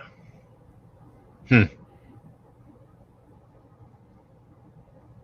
Sorry, sometimes I let my mind go down rabbit holes and I forget I'm doing a show. Oh, it happens, man. Like, um, I Uh, try to keep a notepad out just so I can uh, write stuff down to circle back to. Walked in here without a pen today, though. I'll share this. This is kind of funny though, because I forgot when I did this.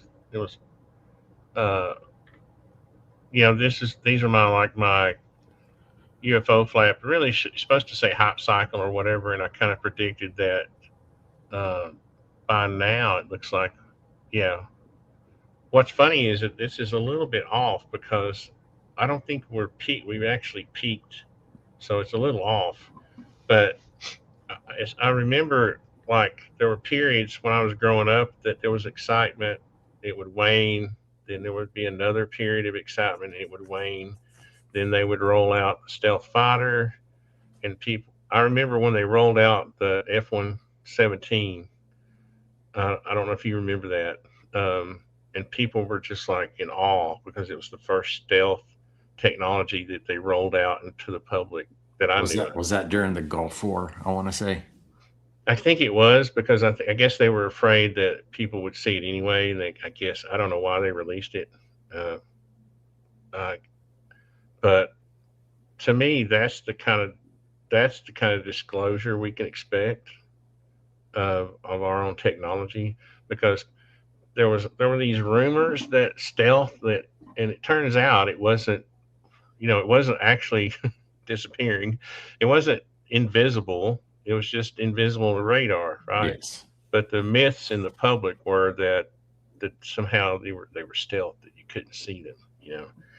But then the reality of it came, and you saw the shape of, and you realized, okay, the signals are being deflected in directions that the radar doesn't see. And All I right. guess, So you've been mentioning a lot about not trusting the government. What is your thought on the comments that Ben Rich, the former head of Lockheed Skunk Works, where he made several comments talking about we have the technology to take ET home. If you can think about it, we've done it already. He's not the government, but he is a government adjacent entity. Do you give his comments any credibility?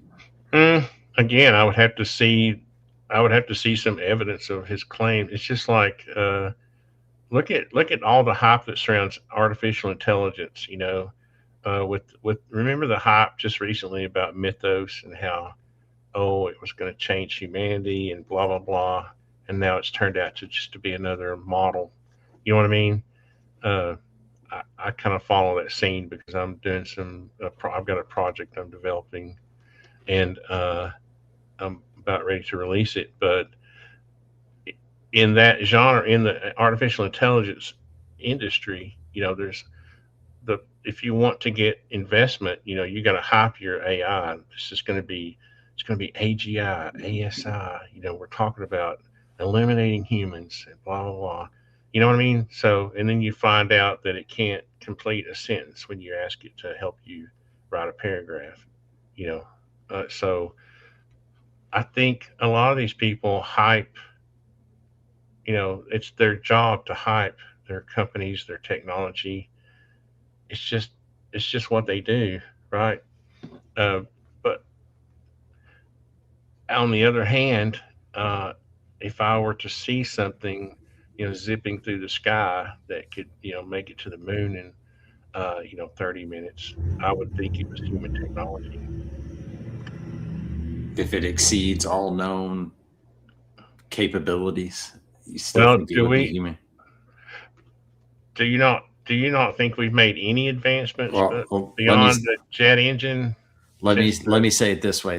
since the 40s? This is going to tie it together to UFO and military. What if you saw an object that broke the sound barrier without the associated boom? What would you think? Is that still something that, like, there's nothing in any research document anywhere that says we figured out how to avoid doing that? So if you witness that, would that be something that would make you go, well, that can't be us? Like, what level of advanced It would have to be technology would more it than take? that for me because I've seen some Instantaneous acceleration, then what about that?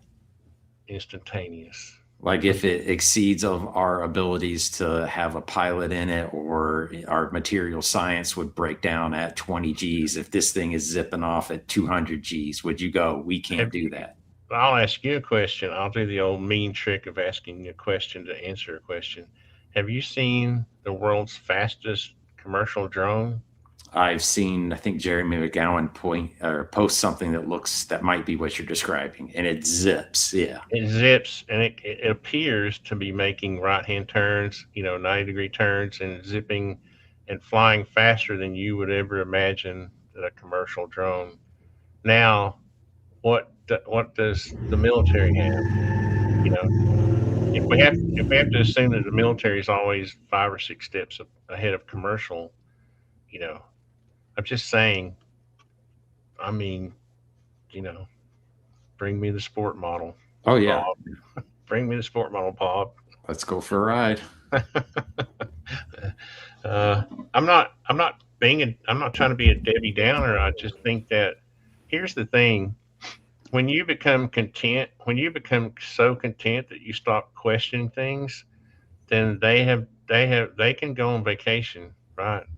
All those guys can just say, "We did it. We got disclosure. We've convinced the public of they exist." When really we still don't know where they are. they can. Their job is done. Our job is done here, right? Well, When I've when always 95 been, percent of the public are convinced and they believe that we've had disclosure, their job is done here. well, Or I feel like what you're describing is the public being satiated. I think that once they announce that we are not alone, that's just going to be the beginning of a bunch of tougher questions. They're going to start hammering them even harder. It's not going to be the government gets to take a vacation. It's going to become more of a prominent topic of conversation within Congress, because right now, not all of Congress is even interested in this. Once, if the president steps up and talks about it, everyone's going to go, oh, I've believed in UFOs my entire life, and now I'm going to tell you I'm going to represent my constituents in this conversation. So I think there'll be a fight to become the main voice within the government for the UFO topic at some point. yeah, and then they go back to their district during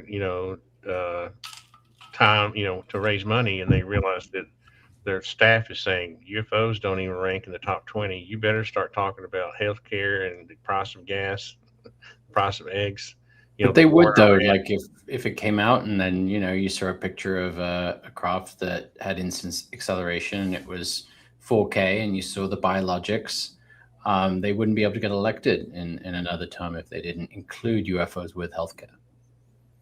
But have you literally gone through the the exercise, the thought experiment of what effect would it really have on humans if even if they were to show you one alien, what would happen the next day? Nothing, right? You still got Correct. to go to work, you still got to make money, and hopefully industries aren't going to shut down because of some crazy, riot that we had in the streets because some crazy cult realized the end of the world was near. I mean, that's And what psychologists, and they've done studies. That's generally their thought that, we would be able to handle it. There would be an adjustment period, but people would get on with their lives. We're all going to die. We want to savor every day that we have with our families. We've got to go to work. We've got to support our kids and families. And so, yeah, we would get back to that. But it would change a lot. And I think a lot of Christians are very afraid of it in some ways. I'm not I'm not speaking to afraid you. of I'm it. just Yeah, talking to other yeah. Christians that I know. I was a very devout Christian before I had my encounter, and this could be just my own weakness or just the way it's happening for me. But it was very hard to maintain that level of faith and fellowship. It was ontologically shocking for me. And I think it might be for if it's maybe it's just me, but it might be for others, the 30% of the United States. Did you see my Um, show with Mike Willard? I know you probably haven't had a chance to watch it yet. He was one of my spiritual mentors for 50 years, and I recently reconnected with him. He was the pastor of my youth in my youth. yeah, Uh, you told me about it. Is that the last one you did? yeah, you need Yeah. to go back and watch it, and you'll see me struggling to get him to create some kind of issue. They don't. Christians are not. I mean, mainstream Christians are not that I know are not concerned about it. They We'll don't. all It's find not. a way to integrate it into Yeah, our worldview. It's just whether is it a threat? What does it mean? How but have they it's not. visited me? If you're a If Christian, they're you coming, believe they're that God abducting. created everything. So If it's they're not. coming, they've abducted Yeah, people, right? yeah. So if Christians are UFOs are going to be real, the they've last abducted. people to care about aliens, and that's what I don't get. That's what people don't get. You can't create fear in a Christian who has faith, right? Because it I don't doesn't. believe that to be true. I think you can create fear in everyone. Everyone is susceptible to fear. Christians are not impervious to If fear. you've reached a level, I'm not bragging, but if you've reached a level of comfort with life, and your faith is strong enough, there's nothing. You don't live in fear of anything. You Okay. So Yeah. No, I'm I'll sure it helps, and then that's wonderful. But I just think if UFOs are real, they're visiting, and you could be abducted at any I've point. And we're going already to tell the accepted. population. Can I just finish my Yeah, sentence? sorry. That the government's going to tell you could be abducted. At any time. We don't really know who they choose, so just be wary. That is going to instill fear. Okay, maybe Christians will be a little less worried because they know there's Jesus, and they're going to I've already been saved, which is wonderful. I mean, that gave me a lot of comfort, and still does in many ways. I don't think I'll ever not be a Christian, but I do think that there's going to be some ontological shock and some transitional, big transition. But yeah, we'll find a way to survive. We're great survivors. We're a great species that find a way to cope and adapt to new changes. I want to say that I feel like the responses that I've seen from the Christian community has changed over the course of my lifetime in regards to the alien topic, because in the past I've been told many times, well, if aliens existed, it would be in the Bible. And now I'm hearing a lot of people say, well, God's power is unlimited, so who are we to try to confine him, that he would absolutely be able to create more life off planet, and it wouldn't just be about us. So I feel like in my lifetime, I've seen a change in the dynamic the Christian community has with the UFO topic itself. Yeah.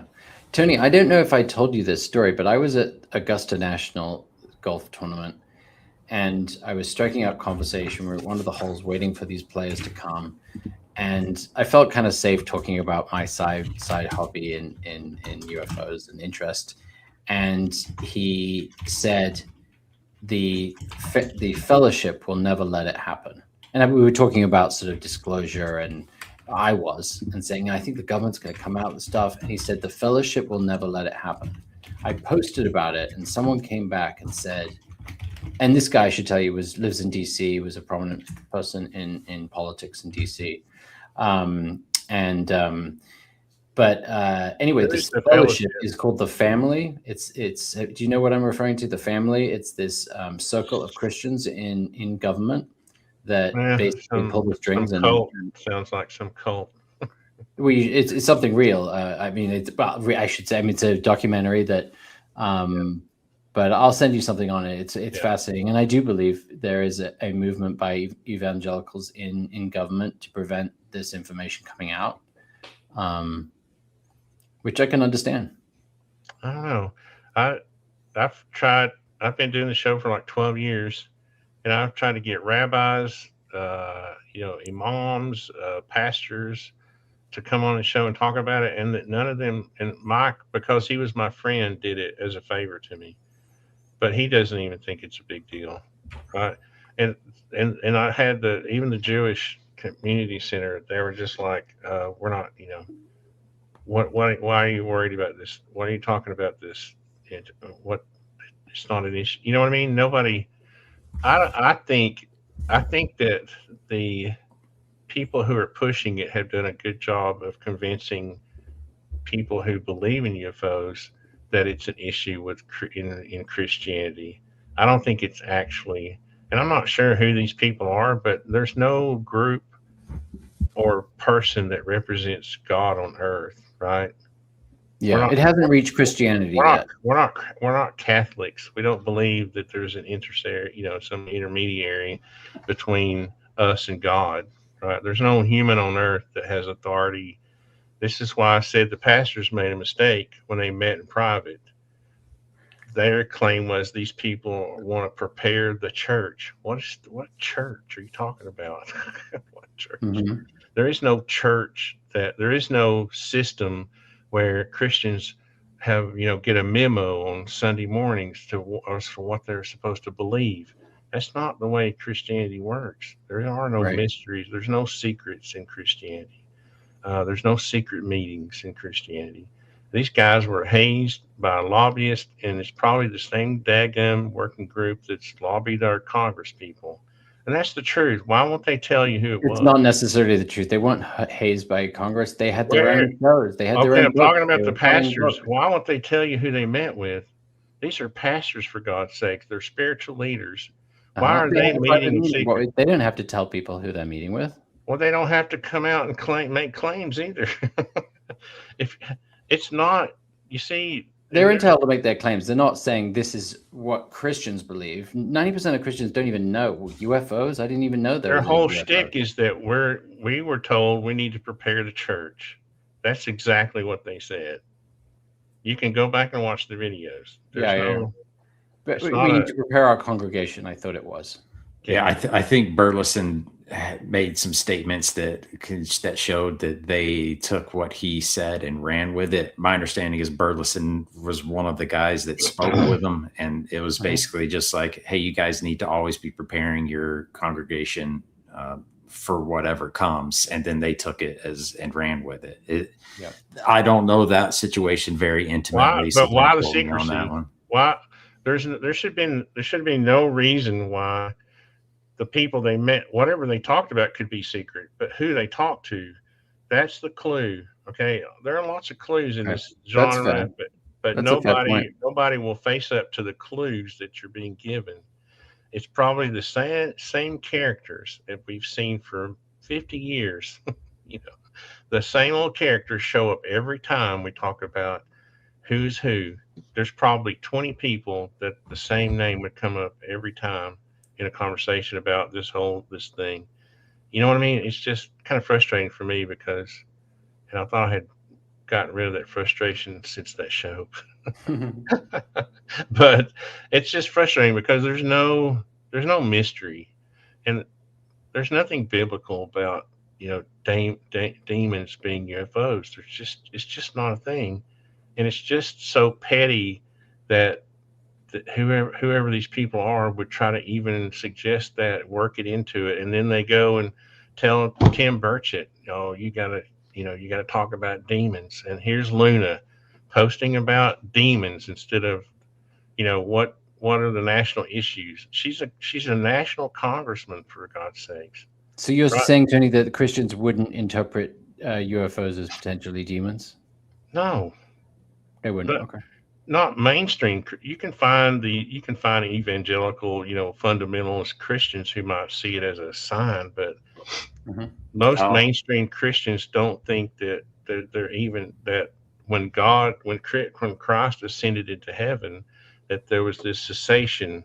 There's this cessationism theory, right? That and then that activity won't start to kick up again until, I shouldn't have said that phrase, should I? Dan, 'Cause Dan, now you were people are about going to say something, Dan. Sorry. I was about to say, if you go to my comment section, you will see that there is a strong vocal part of the population that thinks UFOs are demons. It is Okay. always in there. It's almost as ask them, frequent as ask people them, asking about the Epstein ask files. first. Okay, Mm. ask them first of all, are they a Christian? And then ask them to talk to you about the gospel of Christ. You're asking me to get into a bunch of fights with people. I don't have Well, time for no, that, Tony. no, but you didn't get into a fight with them about their claim, though. Yeah, I'm not You going to see, push that's what back on every single one. I just I'm can't. just saying. I don't have If time. somebody wants to make a claim like that, first they're going to have to proclaim their Christianity first of all, and then they're going to have to tell me what Christianity is actually about. Are demons limited to Christians? I feel like that's a pretty Where do demons come from? the Is it not? devil. Yeah, is the devil not a biblical story? There, Are I we not? mean, Are we don't talking about what are we talking about here? there's So a there's a if it's not devil a in almost biblical every story, then I religion. have no interest in, right. I don't have an interest in Hinduism or Buddhism or Jainism. I mean, they're interesting, but I'm not going to get upset if they tell me their God is coming back. You know what I mean? Just like I'm not going to get upset if you tell me UFOs are coming. You see, uh, it's hard. It's hard to be in the mind of Artisan Tony.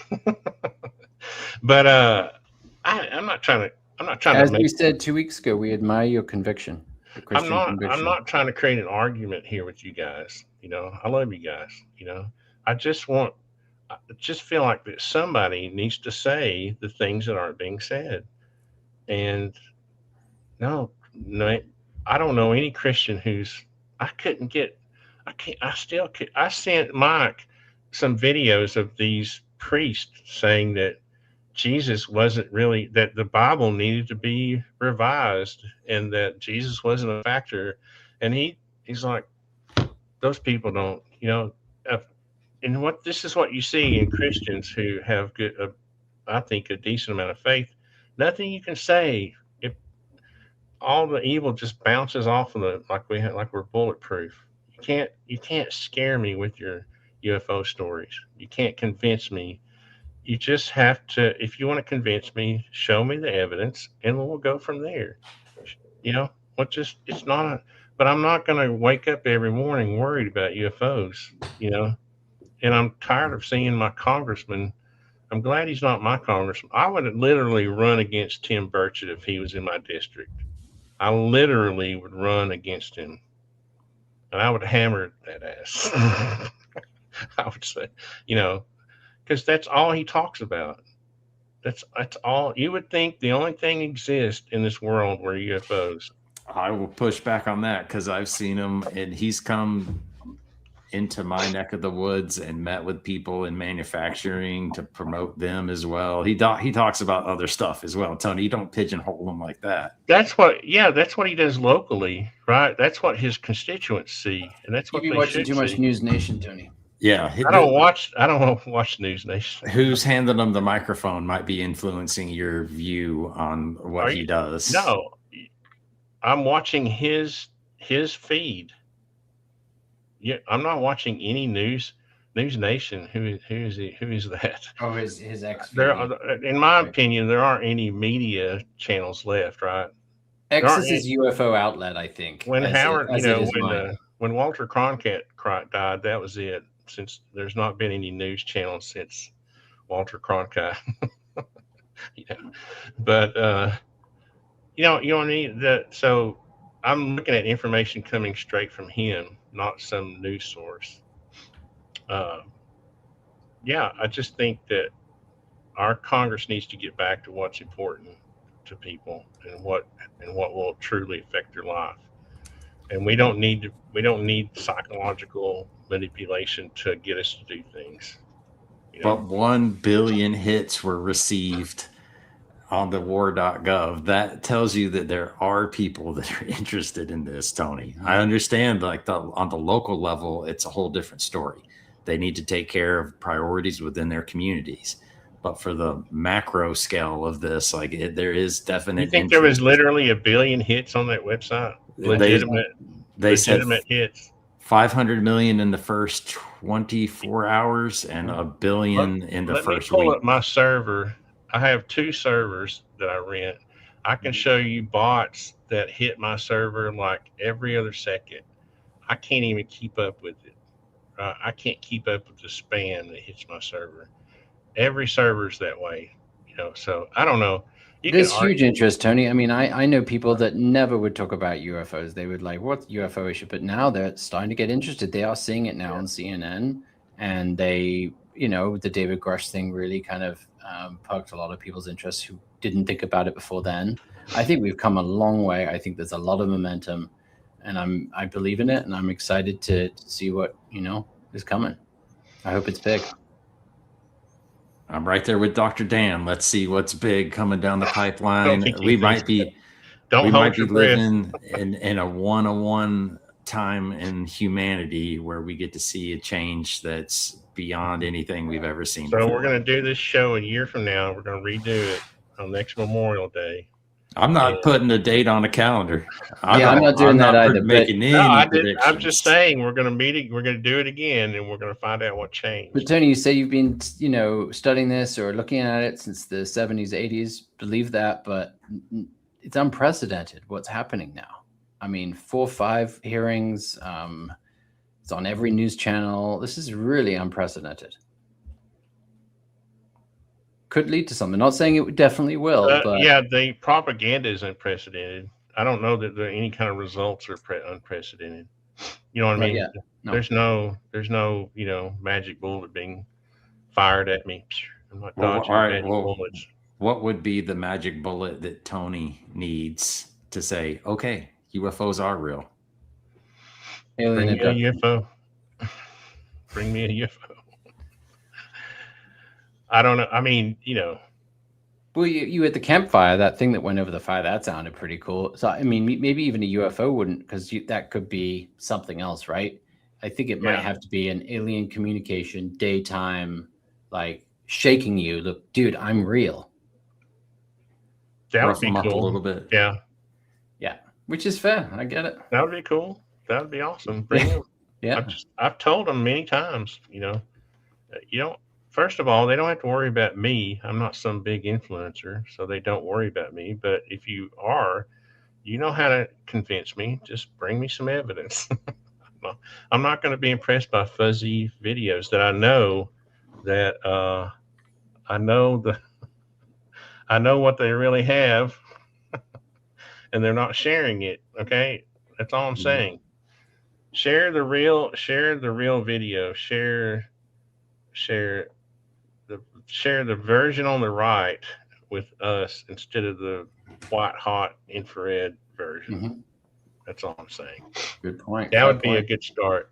Can you imagine if the gimbal video just give us the HD version, full color.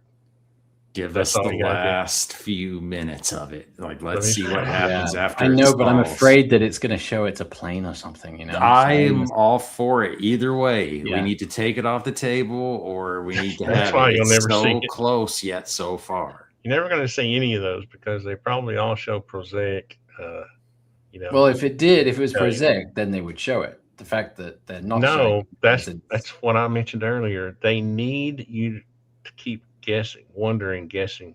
They can't yeah. because you're never Sounds going to like a believe the conspiracy story. theory, If they, Tony. it's not a You're a conspiracy conspiracy. theory.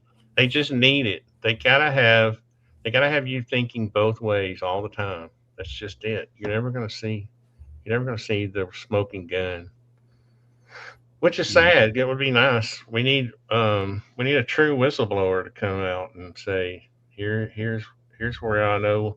You know, it's not look at Yeah, true firsthand this whistleblower. goober goober. What's his name? Australian who claims he knows where he's seen the location where this giant UFO is covered by a building or Ross. whatever. Ross. Mhm. Why can't he turn true whistleblower? Just tell us where it is. Good question. Yeah, Protect come the on, state. Ross. Challenge. Yeah. There's your challenge. Well, I've probably said too much tonight, but I probably will be even less popular tomorrow, but that's never bothered me in the past. Yeah, I think you're going to sleep just fine tonight, Tony. I don't think you got too much to worry about. I don't, yeah, but I do appreciate y'all putting up with my antics. That's why I like talking to you guys because we're not going to get in some big fight, hopefully. Well, I think you're a genuine person, Which, Tony, and I try to bring that to the conversation as well. And it's what I'm seeing in Dr. Dan also. And it's just guys having a discussion like we would be if we were sitting around a table. yeah, or that Sure. campfire we saw. Totally. Yeah. Yeah. Yeah, I like being challenged and challenging others, and and this is respectful, and yeah, I really appreciate. no, I would never do anything that I would, threaten whether you want to come back and talk to me again. I don't want to get that. I don't want to be that extreme. I started the show off by saying I think there's the possibility of life exists. I just feel like that fact is being used by some people to manipulate other people. And that's been proved. I mean, there are examples of that. I just hope that's not what's happening in this case because I think it's going to harm. It's going to do more harm if nothing comes. Imagine this: nothing comes of this, and how much money did our Congress spend talking about it and doing, investigating it with nothing to come of it. So there's a danger there too. But anyway, I didn't mean to start a whole nother conversation. Yeah. I know y'all are ready to go to sleep like I am. Getting past my bedtime. Yeah, it's past my bedtime. I appreciate you guys, and I hope you will come back sometime. Definitely. And I hope I'm wrong. But It's good to meet you, Dan, and talk with you. Thank you. Same here, Dan. Nice to meet you. yeah, I'm glad you two met. That's awesome. All right. Well, thank you. Thank you guys. I'm going to play the outro, and we will see you next time. Thank you, everybody that watched. Thank you. If I can press the button. What you are about to see is a real-life story. The accounts have gone into great detail to give each side's version of this story, an exclusive one, we understand. One of the most talked about